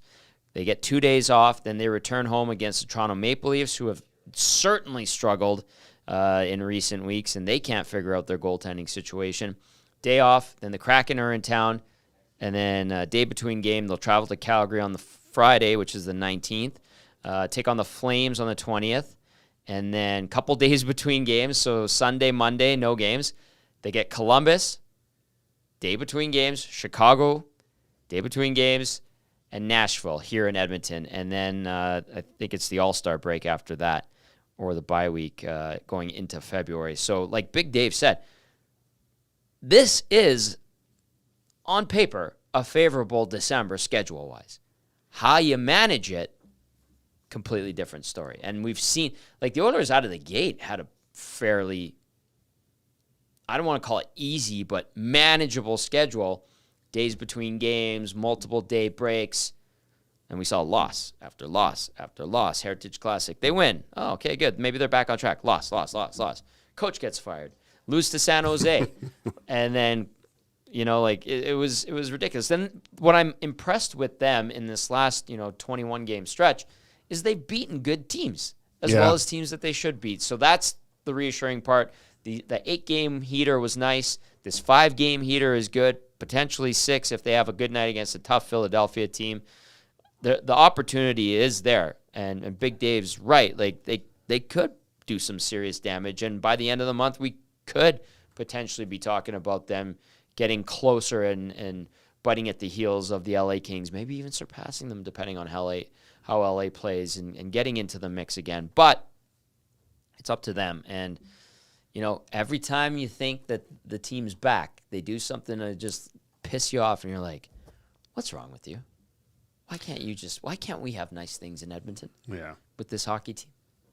Someone was saying that they should be looking at Samsonov. I know he got sent to the minors, but wouldn't Eric Comrie be a better? Oh God, yeah. He was on the waiver wire the other day, so I know his contract. Maybe again this salary cap situation. I think Belzy and I were looking at it on Saturday. The Oilers have like 65,000 in current cap space. Yeah, no, it's really low. Like, ooh, that's rough. That's rough. YouTube Trev, anything from you? You want to update us on the score at the World Junior Game? I do not have it. I can do it. I just want to wake you up a little. Oh yeah. Sorry, I'm just writing some things here. Oh, okay. No, one thing I kind of wanted to touch on a little bit, Sure. but it's nice. It's and it's kind of not a lot of people have talked about it, but the Oilers right now are the best team in the league in the first period, which has not been something they've been. They've been terrible in the first period in previous years, and that's helping them. They've last year they were a really good third period team. I'm pretty sure they were the best third period team, but they haven't had to rely on catching the other teams late because oftentimes they're scoring first, and that's been something that's been overlooked, I feel like, and it's been helping them a lot in finishing games and starting games, and it's so much better when you start up. So it's nice to see, and they haven't the 5-on-5 play as of late has just been unreal, and it's so nice. Like that's a recipe for success, especially in the playoffs. They've kind of relied. Oh, I wouldn't say rely is the right word on their power play, but it's definitely helped them when they've needed it. So it's nice to see. I take this 5-on-5 play over not contributing. I don't know what I'm saying here. No, you do know what you're saying. The 5-on-5 scoring's been nice. I like what you mentioned about the power play. Let me ask you this, Tommy. Yep. Last year, I felt that, and this is just me, maybe it's a goalie because I hated them, but I thought the power play actually hindered the Oilers to an extent where because it was so dominant, when a team was able to kill it off, there's always, you get a little bit of juice on the PK from killing a power play, right? So to kill the best one ever is even a little bit more. You see these guys for the full 2 minutes, you kill it off, they don't score, and I think you saw a sag from the Oilers because they were so used to scoring and it being such a potent part of their offense, and we realized the 5-on-5 struggles that they had last year. Now that the tables have kind of reversed, the power play still gives them juice. Like sixth in the league right now. It's not terrible by any stretch of the imagination. It's not last year's, but the uptick on 5-on-5 scoring, I think I like it better. If you were to give me the one or the other, I think I'd go the 5-on-5 just because when you get into the playoffs and everything tightens up a little bit more, I think they're better situated as it stands today. What do you think? It's a good trade-off. Yeah. And I'm okay with it. I stand corrected. They dropped to 7th at 25% on the power play. So, no, you know what? Belzy and I were talking about it, and it's like this, the power play not being all-world historic, but the 5-on-5 being better and the power play still being top 10, pretty good. Mm-hmm. Pretty good. All right, let's get to the wrap, brought to you by William Huff. I will update you on World Juniors action. I just saw that. What happened? I was going to say too late, but what happened? Czechs just scored. Uh-oh. Well, Don Ellis is getting set for the hangout. Owanek is in the green room in our lounge area, and I could hear them begrudgingly. 11 seconds left. Canada looks like on its way to a quarterfinal loss to Czechia. They were down 2-0 in the game, battled back to make it 2-2, but with 11 seconds left, the Czechs get what should be the I jinxed winning them. goal. I said I wasn't. Yeah, sorry. My bad. We're blaming Joaquin. Blame me. Blaming Joaquin. Finland beat Slovakia earlier in OT, and then you got Latvia, USA coming up, as well as Switzerland and Sweden in World Junior action. All right. Good job today. This is your first time doing the morning show, like full on, right? Full on, yeah, at the new place. You're back tomorrow. Back tomorrow. Maybe Eric's back tomorrow too. Yeah, What'd you learn? What did I learn on the show today? That Trev's mustache is phenomenal. It's formidable. It's not bad. I keep looking over there. It's just above the monitor, so it's just all mustache. But no, Tommy, it's amazing, and to see a host work. You do a good job. Thank you. It's exciting. I'm looking forward to 2024 here. Owanek with the broken wing. We'll see how he does, but he'll be just fine. He's a machine. I think I was very excited because I realized that I was going to be part of the first show in 2024. So thanks. You did a great job, and I look forward to hearing you and seeing you tomorrow as well. I think Eric should be back if he's good to go. If not, I guess it's you and I again. We'll get some of those bells and whistles going. That's our ask for 2024 when the boys are away. Dusty should be back next week. He is back on Canadian soil in good old our town. He's probably hibernating himself, and we'll see him. Trying to muster up an ODR, probably. Yeah, probably get the flooding going. For YouTube, Trev at Joaquin Gage, I'm Tom Gazzola saying thanks for tuning in to the Nielson Show. Happy New Year, everybody. I'll be back later tonight, 5:30. For the Oil Stream pregame show as the Oil take on the Philadelphia Flyers. Brief 2-game homestand. Big thank you to Ryan Rishaug for hopping on for a special edition of the Got Your Back Morning Mandate. That'll do it for the Nielsen Show. The Hangout coming up next right here on EST.